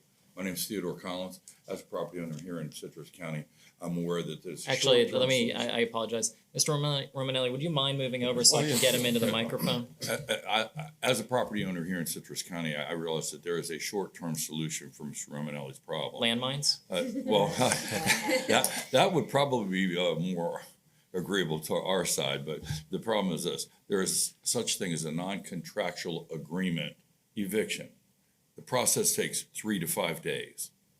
Now, if you hire an attorney, it's costly. My attorney charged me $2,500 for this process the last time that I had to exercise it. But I understand that if you go down here to Meadowcrest, that you can process this yourself, okay? And you can probably get this thing taken care of within a month without there being any stress. And then, as he said, once this is taken care of, within that time frame, then you have no fine to pay. So, thank you, sir. Okay, thanks. Is there anyone else from the public who wants to be heard on this case? All right, I don't see anybody. So I hear what you're saying, Mr. Romanelli, and that really relates to the unlicensed vehicle case. It's interesting because I don't think there's any such thing as an eviction from a vehicle. Vehicles can be moved. If it was a manufactured home, that'd be different, that kind of thing. All right, so on case number 218-6525, which is the junk case, I'll grant 30 days from today based on what you said. I mean, I heard that's enough. I want to give you enough time. If it's not brought into compliance within 30 days, $100 a day fine. On case number 218-6654, I'll give 2 months in an abundance of caution. I don't agree that an eviction is needed when it comes to a vehicle. And if that is not brought into compliance within 60 days, a fine of $50 per day will be assessed. All right, thank you very much. Thank you. Next case is on the day's agenda. Theodore Lamar Collins, case number 2023-257 and 2023-280. Code Officer Amy Becker, page 10 and 11 of your agenda.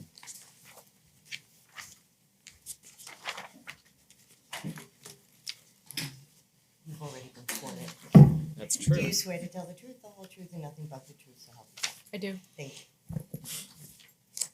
Good morning. Good morning. Good morning.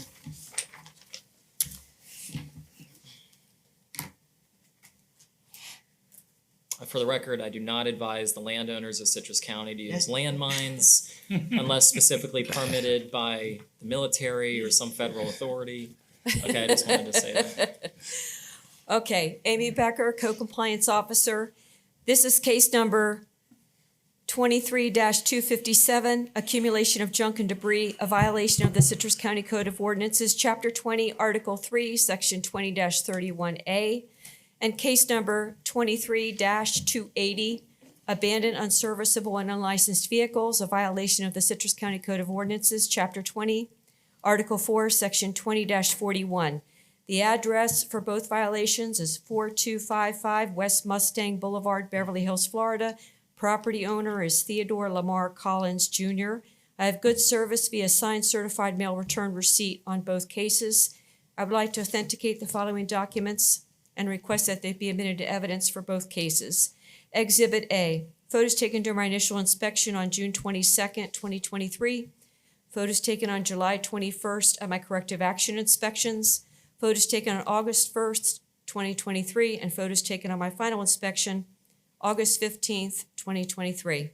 Exhibit B, a copy of the notice of violations, a copy of the notice of hearings, and a copy of the signed certified mail return receipt for both, signed for on July 27, 2023, and 2 copies of the general pre-hearing order. Mr. Collins, I'd like to ask you to look at these documents and let me know if you have any objections to them being evidence. Try to keep them in order. These are the vehicles.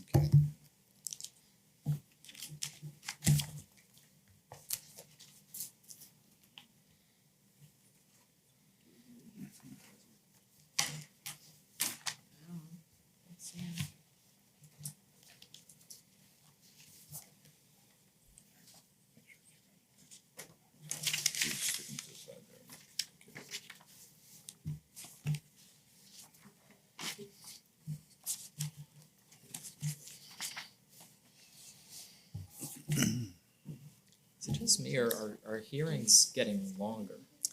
They are. Okay, because it used to be that they would go 2 hours with more cases. Am I doing something wrong? I'm happy you're not gonna be here next COVID. Oh, I mean, no, September. September's gonna be crazy? It'll be a lot. Wow, hey, good for Mr. Prasad. Test the metal.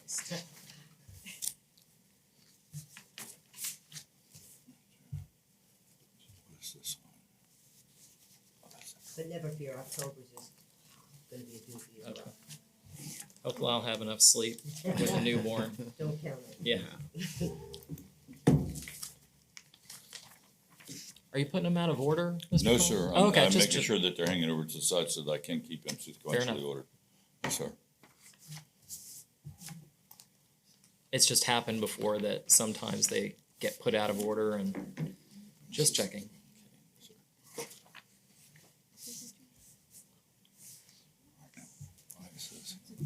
This is the Ford truck, right? The big truck. Yes, One I'm driving? Okay, okay. I'm pretty sure.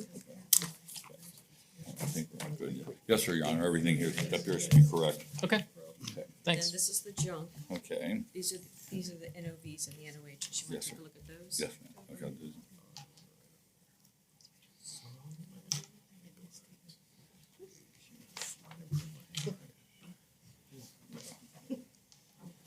This is the vehicles.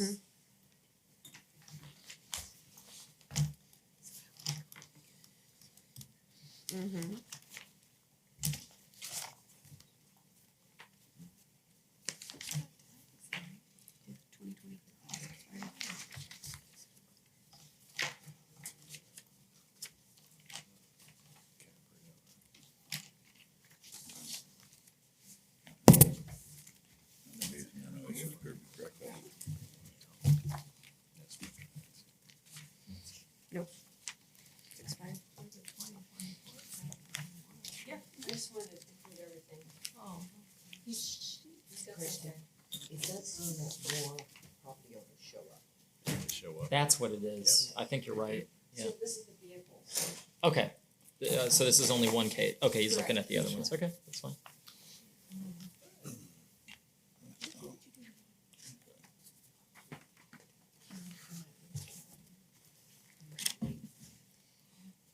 You know, you're absolutely right. There used to be just one or two. But that's fine. I mean, you know, people have rights. So. I used to be surprised at how few people actually. I mean, these are important. I like it that they show up. Yeah.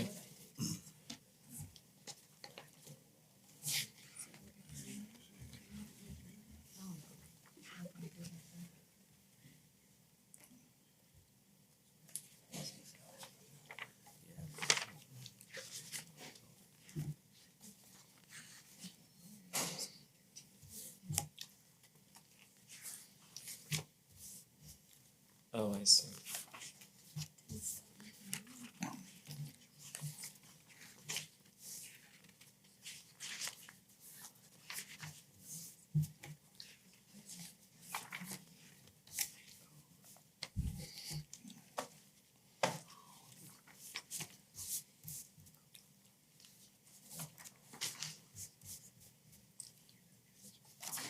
Well, judges have changed too, you know, over time. There was a judge in the 80s in Orange County who, actually, he was a judge until about 2009 or so. But he was presiding over a capital sentencing hearing, someone who, you know, they were going to determine whether he should be put to death. And if you read the transcript of the hearing, the judge kept making buzzing sounds during the hearing, like bzz, bzz, referring to the electric chair as during the hearing. And it's in the transcript when you read it. I mean, it's really something to read. And he's considered an excellent judge, but, you know, looking back on the way things were in the 70s and 80s, boy, things were different. Now, that conviction and death sentence was overturned on appeal because, you know, it looked like there were some issues in the hearing. Wow. Or sounded like. Yeah, exactly. Yep. The judge will go nameless. Yeah, yeah, you might be able to. Google knows everything. Yeah.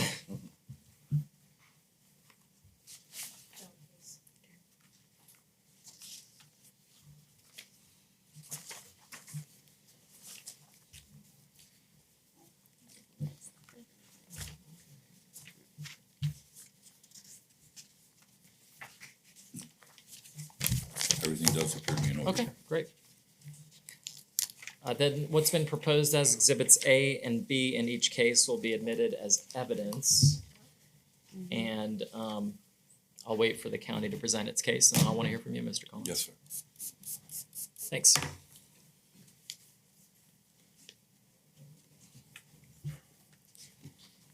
On June 22nd, 2023, I conducted my initial inspection for accumulation of junk and debris and untagged vehicles, and I noticed a trailer that's been taken apart and just had the insulation and also some debris. And then I met with the owner on August 1st. We walked the property, and as far as the violations, we've got some discarded furniture, some trash, some vehicles that aren't tagged, and he has been working on the vehicle portion of it. So right now, as far as the vehicles, the only thing that's left basically is the Chevy Impala has no plate, the motorcycle has the expired tag, the Dodge pickup has no plate, the RV's inoperable, and the trailers he removed, and then there's still the discarded furniture and trash. Which I also see improvement on. You know, there's some consolidation and things like that. What's going on? Well, first, I'd like to state for the record, Your Honor, I have no cartilage in either of my hips. I have scheduled for 2 knee replacements. I get along the best that I can. I'm 62 years of age, and I live on Social Security disability. When I came into responsibility for this property, I was the primary caregiver for my grandmother. She passed at age 90.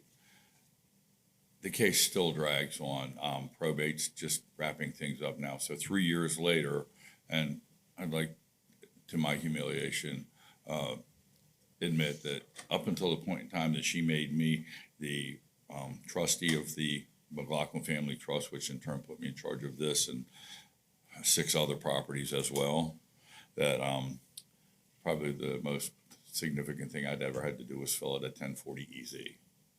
I was thoroughly out of my depth when I came into this. I'd like also to note too that on a side issue, if you check my property, you'll see that I personally removed 217 trees from that property. And my level of commitment to that property is no less today than it was then. This property? This property here, yes. If you look at 217 trees? Yes, sir. It's a 1.62 acre parcel, and the entire lower section of that was filled with trees, as well as around the back of the house. Why'd you remove the And trees? To open things up and to have a better aesthetic. Okay. It looked so much better, and the scorpion problem was ridiculous. Oh, a scorpion problem. They like mine. Yeah, I think you have to do whatever it takes if you have a scorpion problem. And Yes. for that, landmines won't do, but flamethrowers, flamethrowers. Well, you know, when you wake up and you use the towel, one gets you, you stick your foot in the shoe, and they're crafty. And Really? Is this a real issue here I in have Citrus sat on County? the commode and watched them crawl across the tile like they I've want to seen come them and in get pools me. here, but I've never seen them just as armies, so to Yeah. speak. Well, Wow. I've got, pest control is under control. Everything's working well there. Listen, all you And- had to say was scorpion problem. I'm with you. But I'd like to state this. I am fully devoted to this task. I'm praying that you will allow me a period of time for me to resolve these issues and to return her house back to its natural Okay, splendor. how much time do you need? And could I please ask for 60? Yeah, okay, what's the county's recommendation? The Citrus County Code Compliance Division respectfully requests that the special master assess a fine of $50 per day per violation for case 23-257 and 23-280. This fine,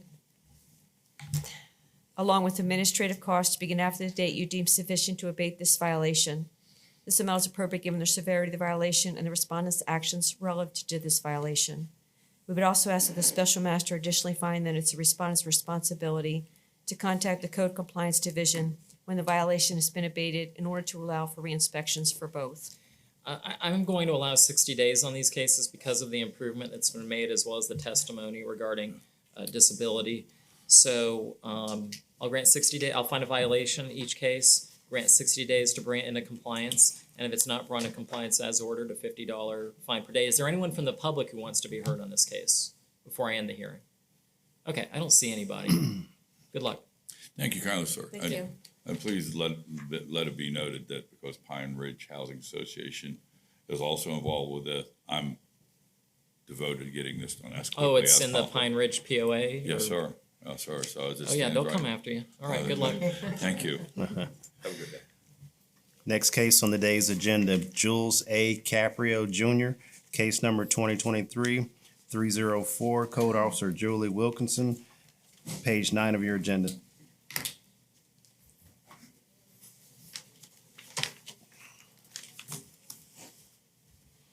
Do you swear to tell the truth, the whole truth, and nothing but the truth, so help you God? Yes, ma'am. Can you please state your name? Jennifer Caprio. Thank you. Good morning. Good morning. Julie Wilkinson, Citrus County Code Compliance Officer, case number 23-304. accumulation of junk and debris, a violation of Chapter 20, Article 3, Section 20-31A of the Citrus County Code of Ordinances. The address is 5486 South Glen Acres Terrace in Homosassa, Florida. Property owner Caprio Jules A. Jr. I have good service via posting of the notice of hearing on the property and at the Lecanto Government Building. I would like to authenticate the following documents and request they be admitted into evidence. Exhibit A, photos taken during an initial inspection on June 28th, 2023, a corrective action inspection on July 13th, 2023, and photos of my final inspection conducted on August 15th, 2023. Exhibit B, a copy of the notice of violation, a copy of the notice of hearing, a copy of the posting affidavit, a photo of the notice of hearing posted on the property, and a copy of the general pre-hearing order. All right, ma'am, I'd like to ask you to take a look at these documents and let me know if you have any objection to them being evidence. You might. Take your time. No, because we've spoken. it's Everything's up to been you. taken care of. All right. And while we're waiting for county attorney review, is there anyone from the public who wants to be heard on this case? Nope.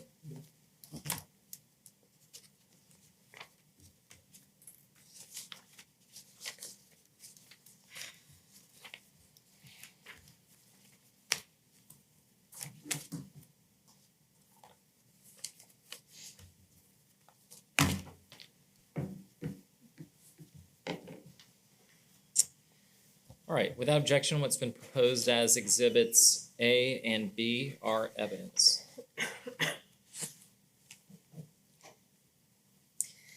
On June 28th, 2023, I conducted an initial inspection and observed discarded furniture, clothing, loose trash, and miscellaneous debris on the property. On June 28th, 2023, a notice of violation was issued for junkyard conditions, which is a violation of the ordinance listed above. On July 13th, 2023, I conducted a corrective action inspection and observed that the property remained in violation.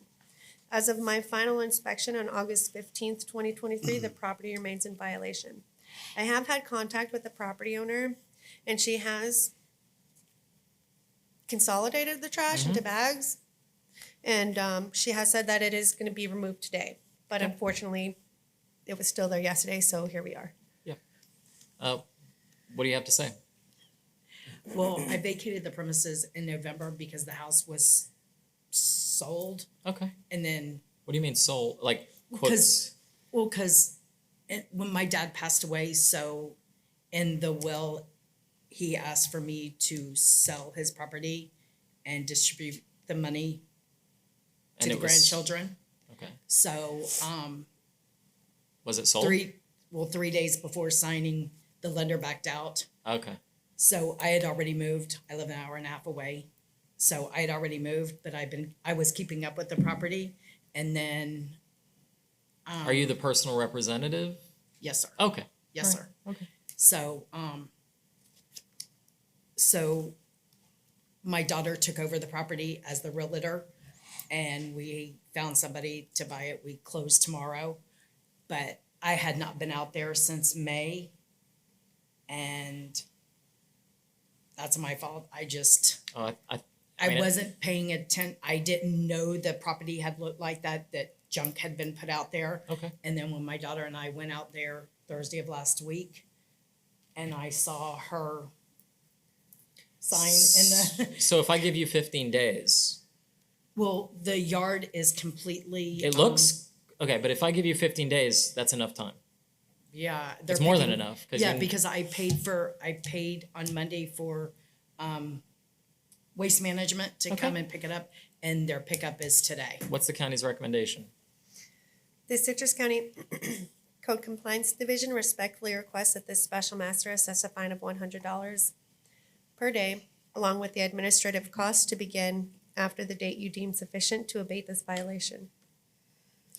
This amount was selected based on the actions of the property owners once they were advised of the violation.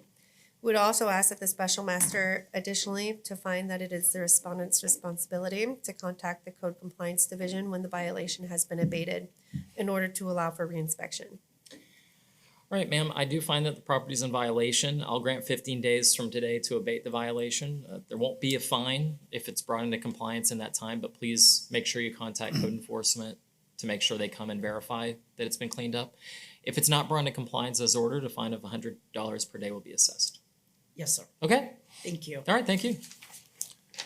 Next case is on today's agenda, Christopher Lewis Borgen, case number 2023-246 and 2023-247. Code Officer Julie Wilkinson, pages 5 and 6 of your agenda.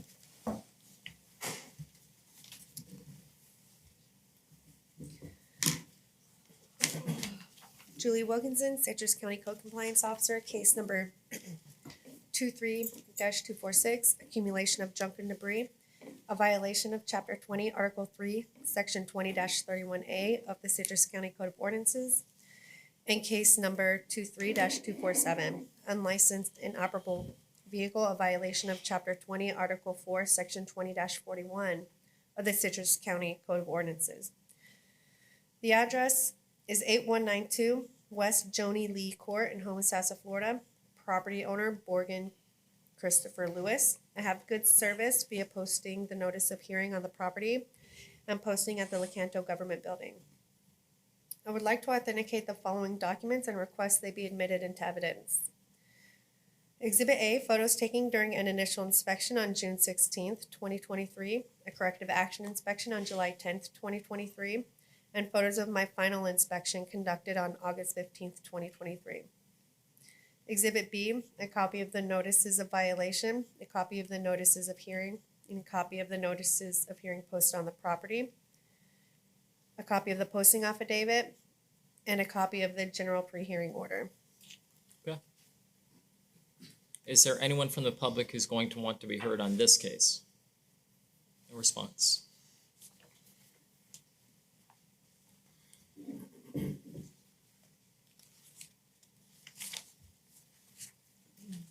Does the sheriff's office have flamethrowers? Yeah. No, but You with the scorpions. I know where to get them. Wow. Oh, wow. I mean, most of them are very old and, you know, they were used in World War II to some scary effect. I don't know when the last time they were used, but that's interesting. As weapons, I don't know. All right. Okay, without objection, what's been proposed as exhibits A and B are admitted in each case. On June 16th, 2023, I conducted an initial inspection and observed the property to be in violation. On June 22nd, 2023, a notice of violation was issued for junkyard conditions and unlicensed vehicles, which is a violation of the ordinance listed above. On July 10th, 2023, I conducted a corrective action inspection and observed that the property remained in violation. However, there was some progress towards cleaning up the junk. I have not had contact with the property owner. As of my final inspection on August 15th, 2023, the property remains in violation. What's the county's recommendation? The Citrus County Code Compliance Division respectfully requests that the special master assess a fine of $50 per day per violation, along with the administrative cost to begin after the date you deem sufficient to abate this violation. This amount was selected based on the actions of the property owners once they were advised of a violation. We would also ask the special master additionally to find that it is the respondent's responsibility to contact the Code Compliance Division when the violation has been abated in order to allow for reinspection. I adopt the county's proposed findings of fact. There is a violation in each case. In each case, I'll grant 30 days from today to come into compliance. If it's not brought into compliance as ordered, a fine of $50 per day will be assessed. Thank you. Next case is on today's agenda, Brian Brailsford, case number 2023-256 and 2023-279. Code Officer Alan Jonason, page 7 and 8 of your agenda. Mr. Well, I'd just like to put on the record that I have not seen the Barman movie and have no intention of seeing it. I don't know. I mean, well, I'm okay with that. Yeah. I mean, I'd rather see Oppenheimer, which I still haven't seen yet, but you have to make compromises sometimes in this life. Not on principle, but on time. So there you go. Yes, sir. Two cases, case number 2023-00256, accumulation of junk and debris, a violation of chapter 20, article 3, section 20-31A of the Citrus County Code of Ordinances. Case number 2023-00279, unlicensed inoperable vehicle, violation of chapter 20, article 4, section 20-41 of the Citrus County Code of Ordinances. The address of the violation is 4849 East Harvard Drive, Hernando, Florida. Property owner is Brailsford Brian. I have good service via posting the notice of hearing on the property and posting at the Lecanto Government Building.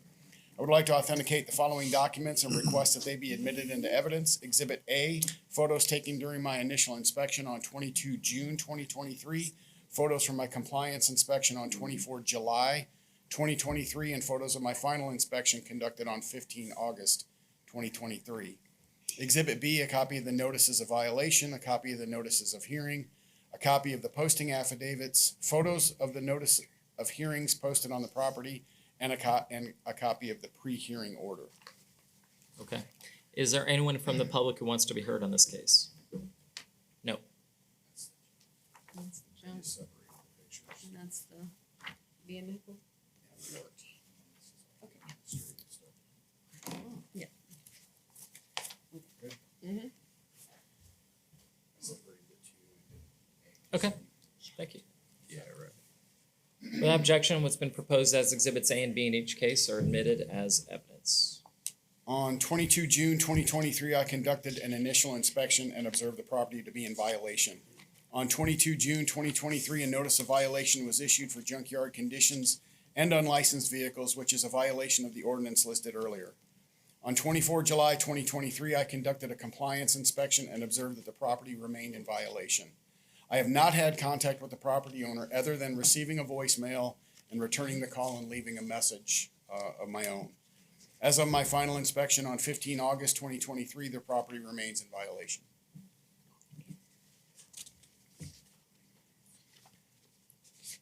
Have they taken measures to block you from view? It looks like they've put a tarp up and put a board and some other things in the way, yes, but you can still see over the top that All right. those items are still there. What's the county's recommendation? Citrus County Code Compliance Division respectfully requests that the special master assess a fine of $100 per day per violation, along with the administrative cost to begin after the date you deem sufficient to abate the violations. This amount is appropriate given the severity of the violation and the respondent's actions relative to the violations. We would also ask the special master additionally find that it is the respondent's responsibility to contact the Code Compliance Division when the violations have been abated in order to allow for reinspection. I adopt the county's proposed findings of fact. I find a violation in each case. I will grant 30 days from today from the date of the order to abate the violation. If it's not brought into compliance as ordered, a $100 fine per day will be assessed. That's true for each case. Thank you. Thank you.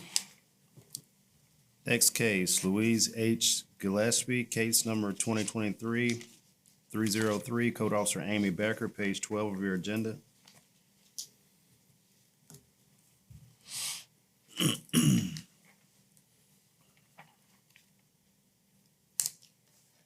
Amy Becker, Citrus County Code Officer. This is case number 23-303, accumulation of junk and debris, a violation of the Citrus County Code of Ordinances, Chapter 20, Article 3, Section 20-31A. The address is 208 South Harrison Street, Beverly Hills, Florida. The property owner is Louise H. Gillespie.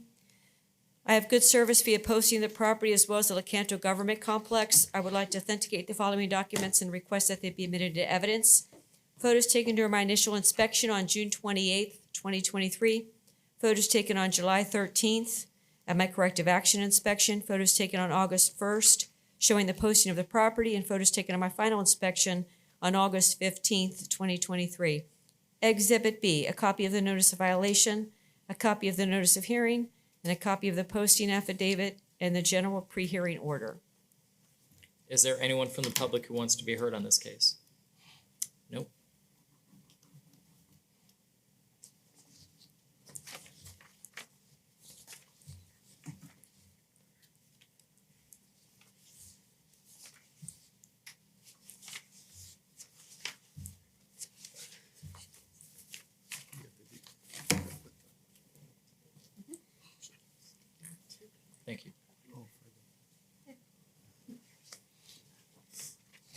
Without objection, what's been proposed as exhibits A and B are evidence. On June 28th, 2023, an inspection was conducted and discarded furniture, trash, and debris was observed. As of my final inspection on August 15th, progress has been made, so the couch is gone, the basketball hoop is still there, some trash, so there has been some progress made. I have not had contact with the owner.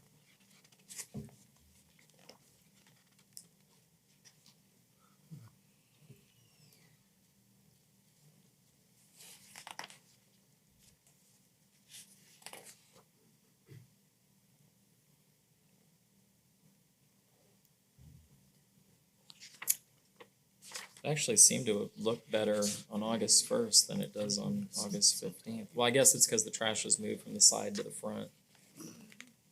And the grass is overgrown now, but that, it wasn't like that at the beginning. Right. So- You always bring me some tough junk cases where there's like 3 things. Just,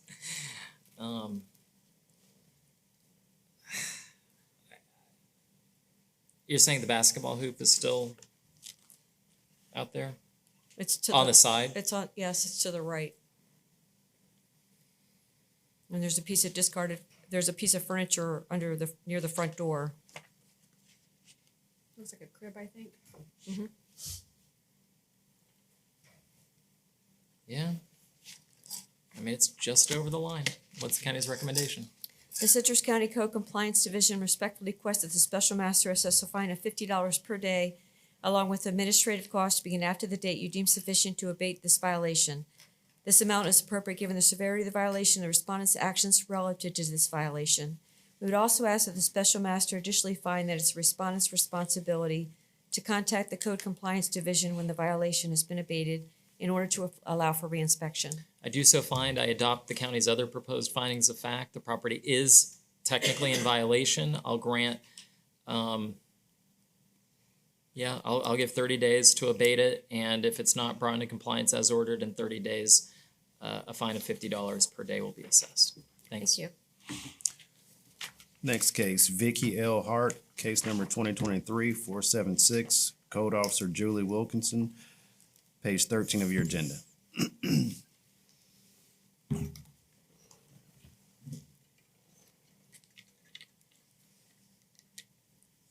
Julie Wilkinson, Citrus County Code Compliance Officer. This is a repeat violation initially observed on July 19th, 2023. The address of the violation is 5580 South Woodside Terrace, Comasasa, Florida. Case number is 23-476. Accumulation of junk and debris, a violation of Chapter 20, Article 3, Section 20-31A of the Citrus County Code of Ordinances. Didn't I have this owner like real recent? Yes. Okay. The property owner, Vicky Hart L., has been previously found guilty of the same violation at the same location on January 18th, 2023. Case number 2177130 with $0 in imposed fines. That case was abated on February 23rd, 2023, and also at 1 Taft Street, Beverly Hills on March 16th, 2023 with $11,200 in imposed fines. I have good service via posting on the property and posting at the Lecanto Government Building. I would like to authenticate the following documents and request that they be admitted into evidence. Exhibit A, photos I took during my initial inspection on July 19th, 2023, and photos I took during my subsequent inspections on July 25th and 27th, 2023, August 1st, 3rd, 8th, and 10th, 2023, and photos from my final inspection on August 15th, 2023. Exhibit B, a copy of the notice of violation and hearing sent to Hart Vicky L., a copy of the posting affidavit, and a copy of the notice of violation and hearing posted on the property. Exhibit C, findings of facts and order acknowledging compliance from previous case number 2177130. Findings of fact and order imposing fine for case number 2179810. Is there anyone from the public who wants to be heard in this case? No response. Ms. Wilkinson, have you had contact with the owner? Yes. Okay. Has she indicated a willingness to cooperate?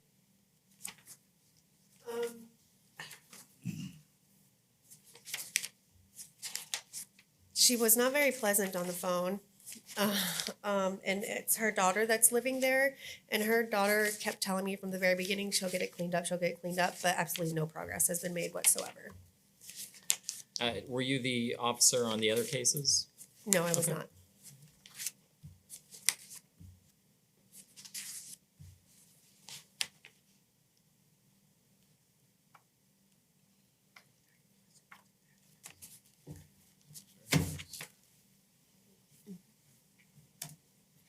Without objection, what's been proposed as exhibits A, B, and C are evidence. What did Ms. Hart tell you on the phone?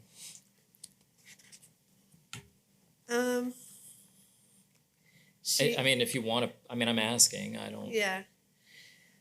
She asked me if I was kidding about this case and having it be a repeat. What was your response? I said, no, I'm not kidding. Did she explain why she thought it was like absurd or? I asked her why she was surprised. This is the third time. This is, she's had this violation, and she thinks that we should be going after the occupants instead of her as a property owner. Okay. Like her own daughter? Yeah. Okay. I remember this property. I remember. All right, go ahead. Sorry. Yeah. She was also upset that the original complaint was for an RV occupancy and that I opened up the additional junk cases. So. Okay. I conducted my initial inspection on July 19th, 2023, and observed loose trash, discarded furniture, auto parts, construction material, miscellaneous junk and debris on the property, which is a violation of the ordinance listed above. During subsequent inspections on July 25th and 27th, 2023, August 1st, 3rd, 8th, 10th, and 10th, 2023, I observed no change to the property. As of my final inspection on August 15th, 2023, the property remains in violation. When did you have contact with her? Yesterday? Is that when she made her feelings known? Yes. What else did she say? It was a very chaotic conversation, so I can't really remember the details. However, my director, JC, and Lori I had it on speakerphone, so they were able to hear if they have any input. I mean, I'd like to know the substance of the conversation. If you have any recollection, Mr. Charlton. Yeah, if you've already been sworn in, I don't know. The reason why I need to know is because it'll impact whether or not, with the gravity of the fine that's necessary. Do you swear to tell the truth, the whole truth, and nothing but the truth, so help you God? I do. Yes, property owner Vicky Hart contacted the office yesterday, and I could hear from my office, which is 3 or 4 offices back from where Julie is, the yelling and the cursing on the phone, so she was not very happy. So I told her she can send it to me, 'cause she shouldn't have to get talked to like that. And I spoke to her, and she was continuing to be upset about it, about how this is a repeat and, why she should have to take care of her property and not the tenants that's there. And I just explained why it was a repeat, because it's happened on several other properties that she owns, and, she should be responsible for her property. Oh, I mean, I feel like you're leaving stuff out. She was cursing and Okay. She was cursing and screaming. I mean, Okay. it was. Did she indicate that she was going to take care of it, or I mean? Not from what I could tell. She did not. She was just very upset, and she ended the call. She hung up. Okay. Okay. Well, that's all I wanted to know. All right. Thank you. I remember her being present. I think she was present at the hearing. Yeah, she said she couldn't come today because her daughter had an emergency surgery this morning. Okay. Yeah, I remember. Let me just look through this.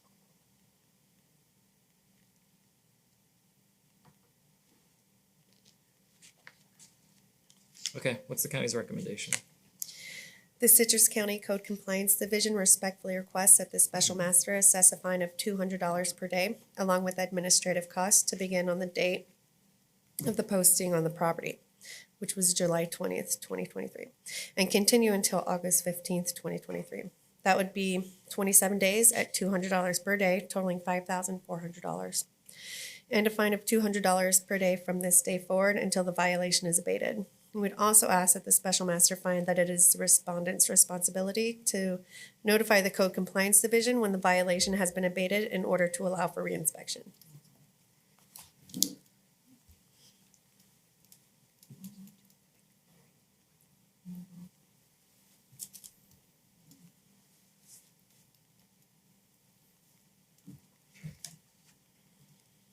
Is Ms. Becker still here? Could you ask her? I mean, I'm not, Oh, no, if possible. 'Cause Amy had a repeat for the same property. That's why I want to talk For to the her. Taft. Yeah, Beverly Hills. That's why I want to talk to her.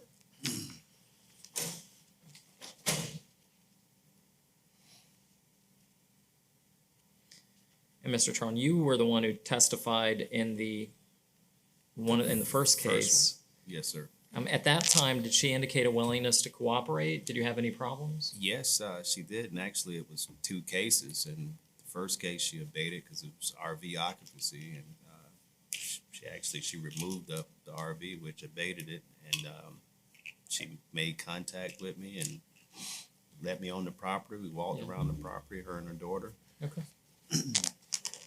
That's what I want to know from Ms. Becker too.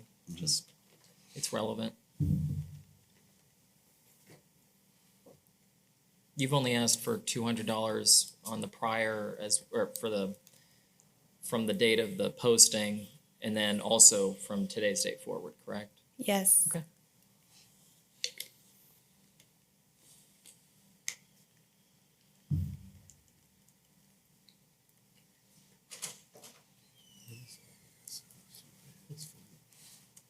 We issued a citizen subpoena for your testimony.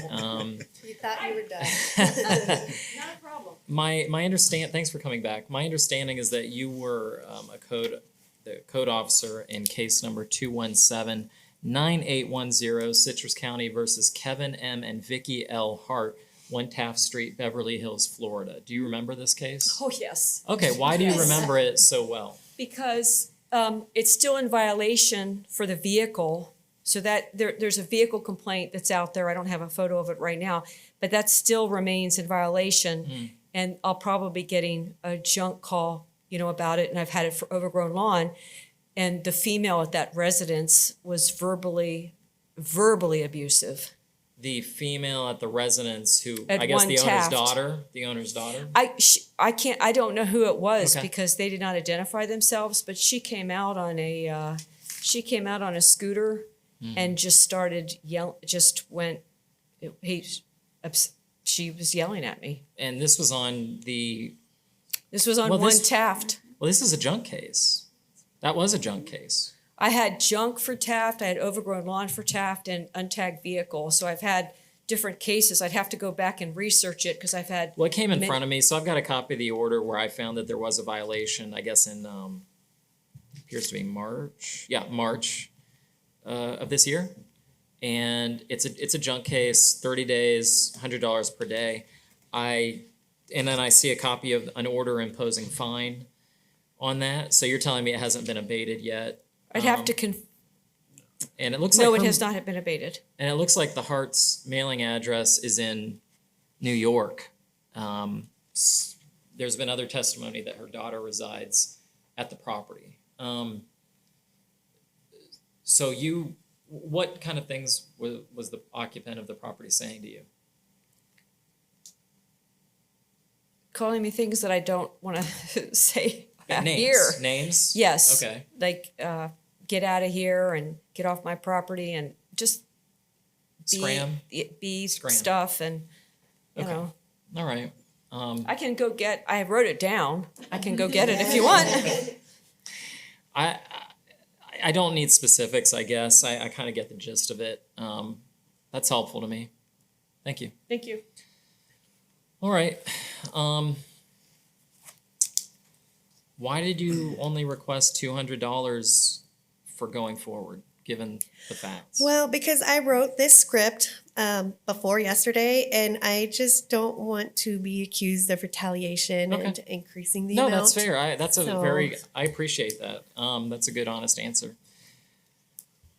All right, I'm gonna find that a violation occurred on the property, and from July 20th to August 15th, based on it being a repeat violation under the county code, a fine of $200 per day will be assessed.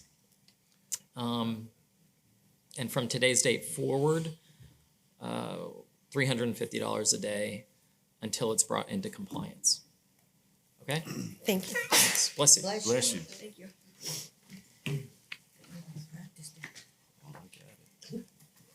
Next case on today's agenda, Stephen R. and Melissa M.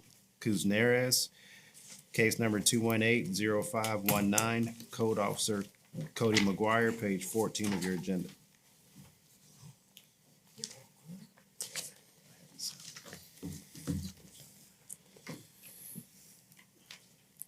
Cody McGuire, Citrus County Code Compliance Officer. Case number 218-0519, accumulation of junk and debris, a violation of Chapter 20, Article 3, Section 20-31A of the Citrus County Code of Ordinances. Address is 6920 West Bredenson's Court, Christopher, Florida. Property owners Stephen R. and Melissa Krisners. Goods service via signed certified mail return receipt and posting at the Canto Government Building. I would like to authenticate the following documents and request they be admitted into evidence. Exhibit A, photos taken during initial inspection on January 30th, 2023.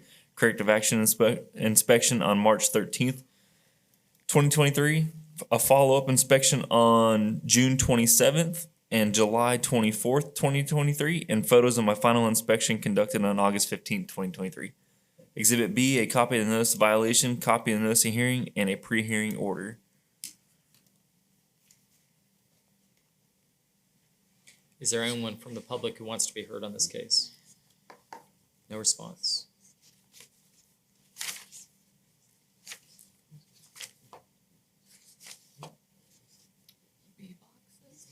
I think it's dresser. You want to keep your dresser outside?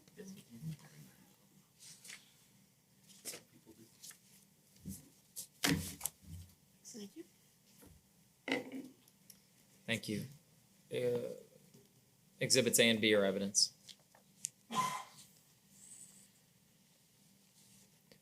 On January 30th, 2023, I conducted an initial inspection and observed the property to be in violation. A notice of violation was issued for junkyard conditions, which is a violation of the ordinance listed above.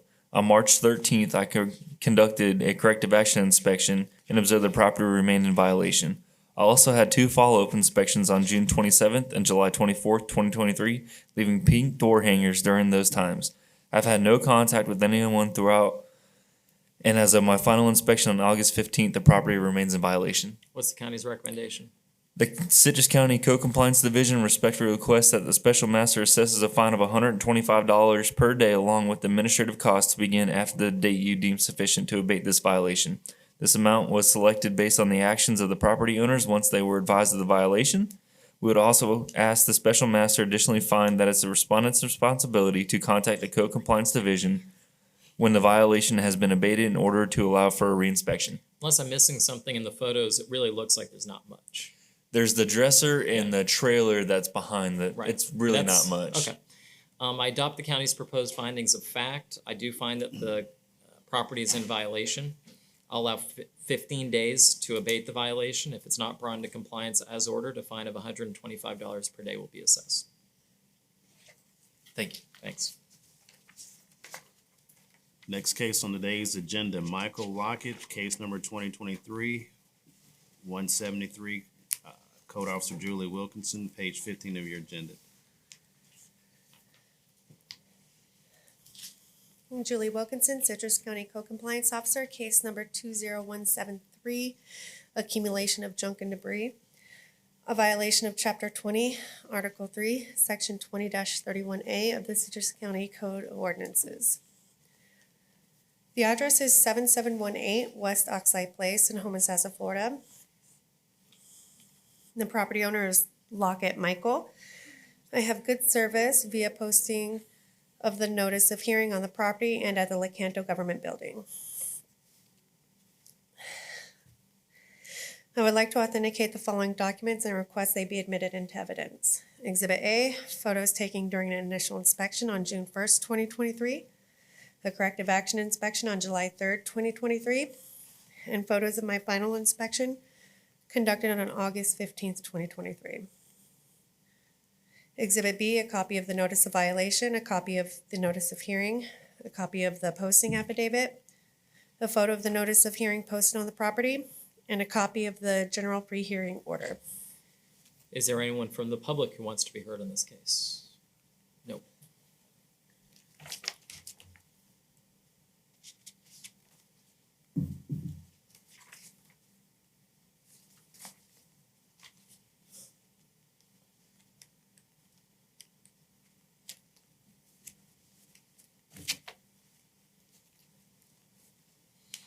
Without objection, we have exhibits A and B as evidence.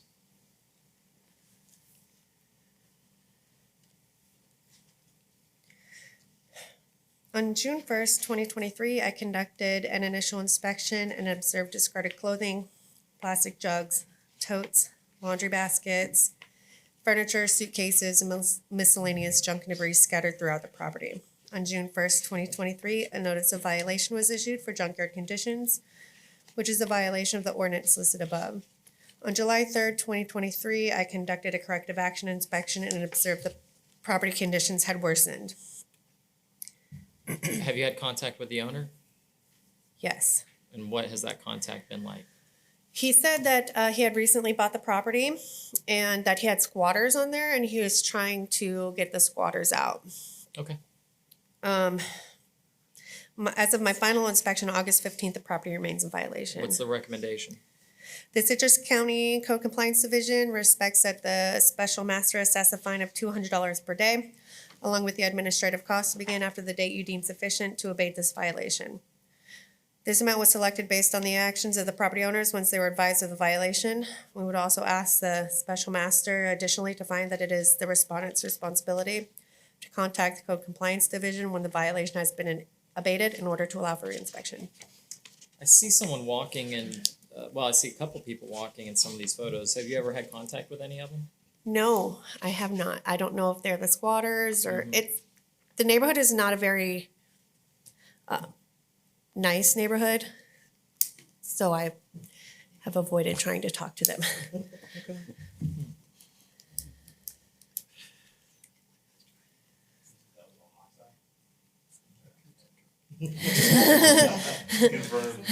Well, I mean, that's because I would have expected some attempt at contact, but I guess what you're saying is Oxeye is known as a place you don't want to hang out too long?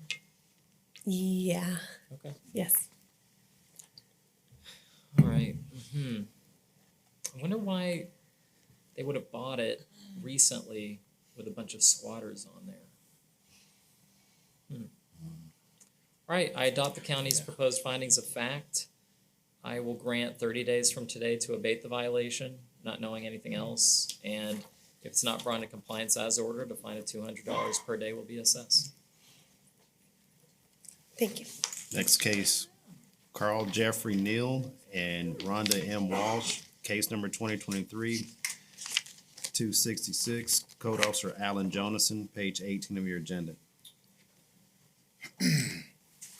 Alan Jonason, Citrus County Code Compliance Officer. This is case number 2023-00266, accumulation of junk and debris, a violation of Chapter 20, Article 3, Section 20-31A of the Citrus County Code of Ordinances. The address of the violation is 2990 East Blackberry Lane, Hernando, Florida. Property owner is Neal Carl Jeffrey and Walsh Rhonda M.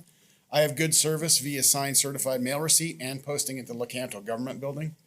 I would like to authenticate the following documents and request that they be admitted into evidence. Exhibit A, photos taken during my initial inspection on 22 June 2023, photos from my compliance inspection on 10 July 2023, and photos of my final inspection conducted on 15 August 2023. Exhibit B, a copy of the notice of violation, copy of the notice of hearing, a copy of the signed certified mail receipt, and a copy of the pre-hearing notice. Okay. Is there anyone from the public who wants to be heard on this case? No.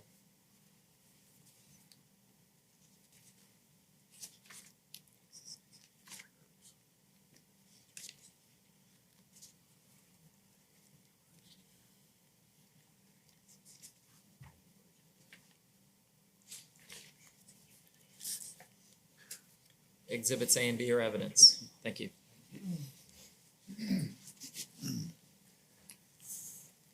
On 22 June 2023, I conducted my initial inspection and observed the property to be in violation. On 22 June 2023, a notice of violation was issued for junkyard conditions, which is a violation of the ordinance listed earlier. On 10 July 2023, I conducted a compliance inspection and observed that the property remained in violation. I have not had contact with the property owner, and as of my final inspection on 15 August 2023, the property remains in violation. Would you say there's been improvement? Actually, it looks like it's gotten worse. The trash has changed, but there's an appliance out there now, and it looks like the fence has fallen over on the side yard, and there's a tire out there now. And All right. What's the county's recommendation? Citrus County Code Compliance Division respectfully requests that the special master assess a fine of $100 per day, along with the administrative cost to begin after the date you deem sufficient to abate the violation. This amount was selected based on the actions of the property owners once they were advised of the violation. We would also ask the special master additionally find that it is the respondent's responsibility to contact the Code Compliance Division when the violation has been abated in order to allow for reinspection. Because I'm not exactly sure how bad it is, I'm going to grant 30 days from today to abate the violation. I do find that there is a violation. And I'll assess, there'll be a fine of $100 per day if it's not brought into compliance as ordered. Thank you. Thanks. Next case, Sean and Michelle Nicola, case number 218-7347. Code Officer Julie Wilkinson, page 19 of your agenda. Julie Wilkinson, Citrus County Code Compliance Officer. Case number 218-7347, accumulation of junk and debris, a violation of Chapter 20, Article 3, Section 20-31A of the Citrus County Code of Ordinances.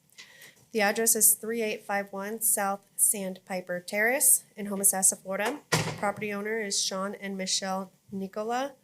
I have good service via posting of the notice of hearing on the property and at the Canto Government Building.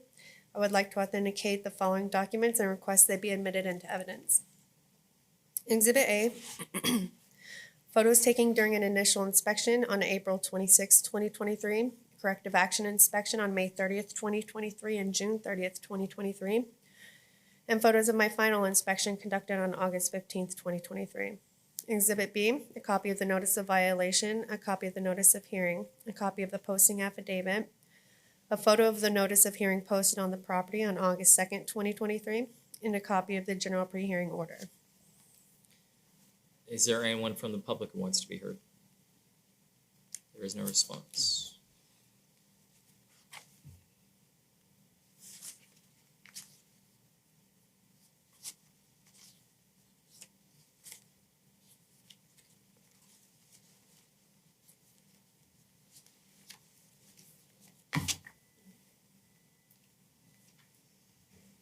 Exhibits A and B are evidence.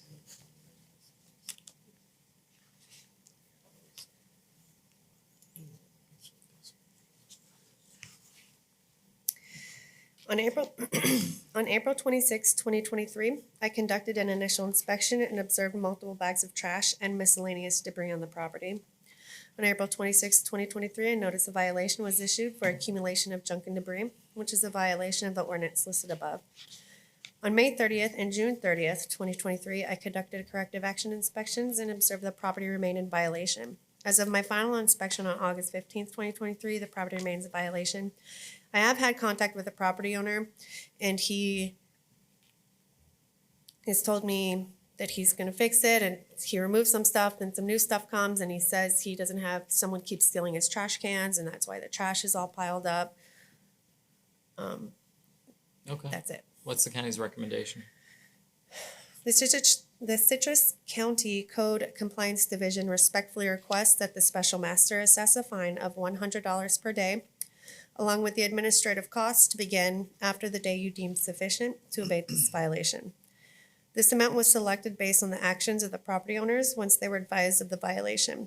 I would also ask the special master additionally to find that it is the respondent's responsibility to contact the Code Compliance Division when the violation has been abated in order to allow for reinspection. Okay, I so find, and I'll find that the property's in violation, grant 30 days to come into compliance, and if it's not brought into compliance as ordered, a $100 a day fine will be assessed. Thank you. Last two cases on the agenda, Robert Wayne White, case numbers 2023-171 and 2023-174, Code Officer Julie Wilkinson, pages 26 and 27 of your agenda.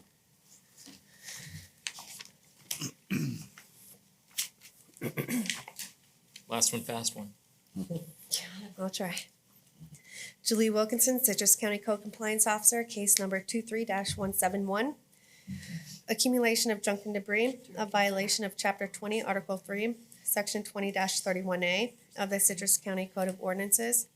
And case number 23-174, unlicensed inoperable vehicle, violation of Chapter 20, Article 4, Section 20-41 of the Citrus County Code of Ordinances. The address is 11382 South Turkey Foot Point in Homosassa, Florida. The property owner is Robert Wayne White. I have good service via posting the notice of hearing at the property and posting at the Lecanto Government Building. I would like to authenticate the following documents and request they be admitted into evidence. Exhibit A, photos taken during an initial inspection on June 1, 2023, a corrective action inspection on July 3rd, 2023, and photos of my final inspection conducted on August 15th, 2023. Exhibit B, a copy of the notices of violation, a copy of the notices of hearing, a copy of the notices of hearing posted on the property, and a copy of the posting affidavit. Is this for both cases, exhibits A and B? Yes. Okay.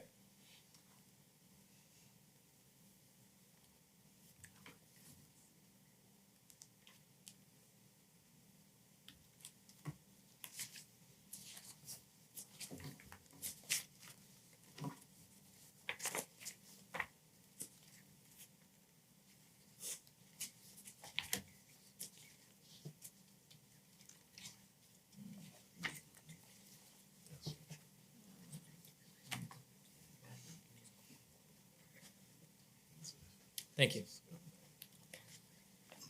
Exhibits A and B in each case are admitted. Go ahead. On June 1st, 2023, I conducted an initial inspection and observed construction materials, tools, auto parts, buckets, sheet metal, and miscellaneous junk and debris, as well as multiple unlicensed, unserviceable vehicles on the property. On June 1st, 2023, a notice of violation was issued for junkyard conditions and unlicensed vehicles, which is a violation of the ordinance listed above. On July 3rd, 2023, I conducted a corrective action inspection and observed that the property remained in violation. I have had contact with the property owner who said that all the debris on his property is not junk. As of my final inspection on August 15th, 2023, the property remains in violation.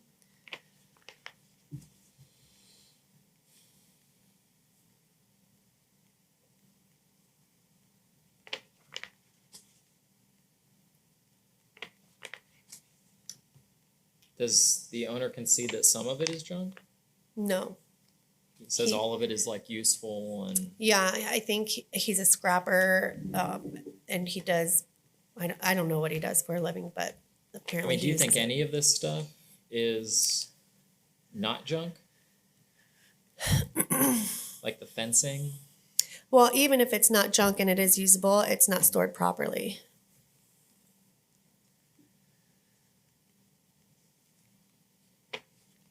Does that apply to materials that are like in active use, for construction?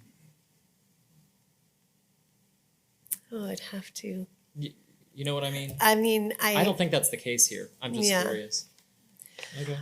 I don't know if there's a difference if it's being in active use or not. I do find that there's a violation on it. I just, I worry that you might get into semantics at the point where they may argue that he's in compliance.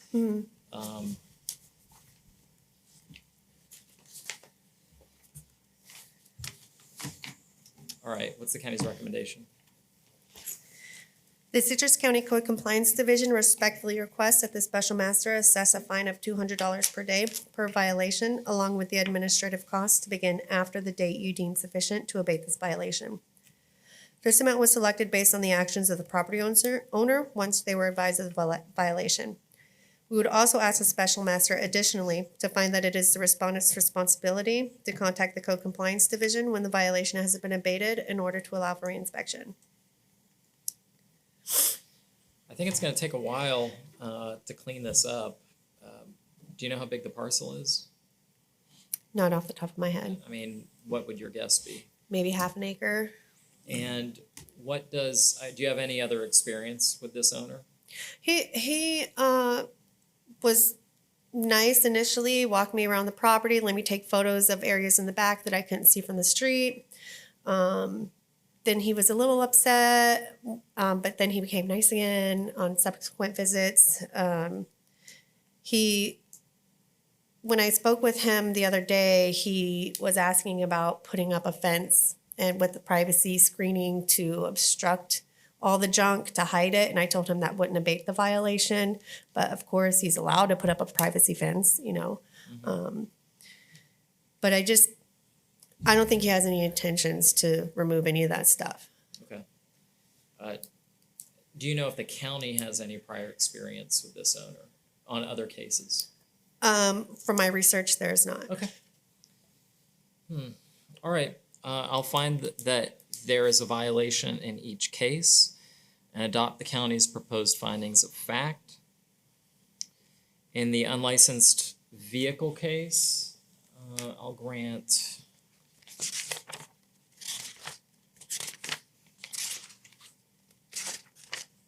how many vehicles are subject to this case? The golf cart, the truck, the golf cart and at least one of the trailers. I'm sorry, the truck that the golf cart is on and at least one of the trailers. All right, I'll grant 30 days on that case. If it's not brought into compliance as ordered, $200 a day. On the junk case, I'll grant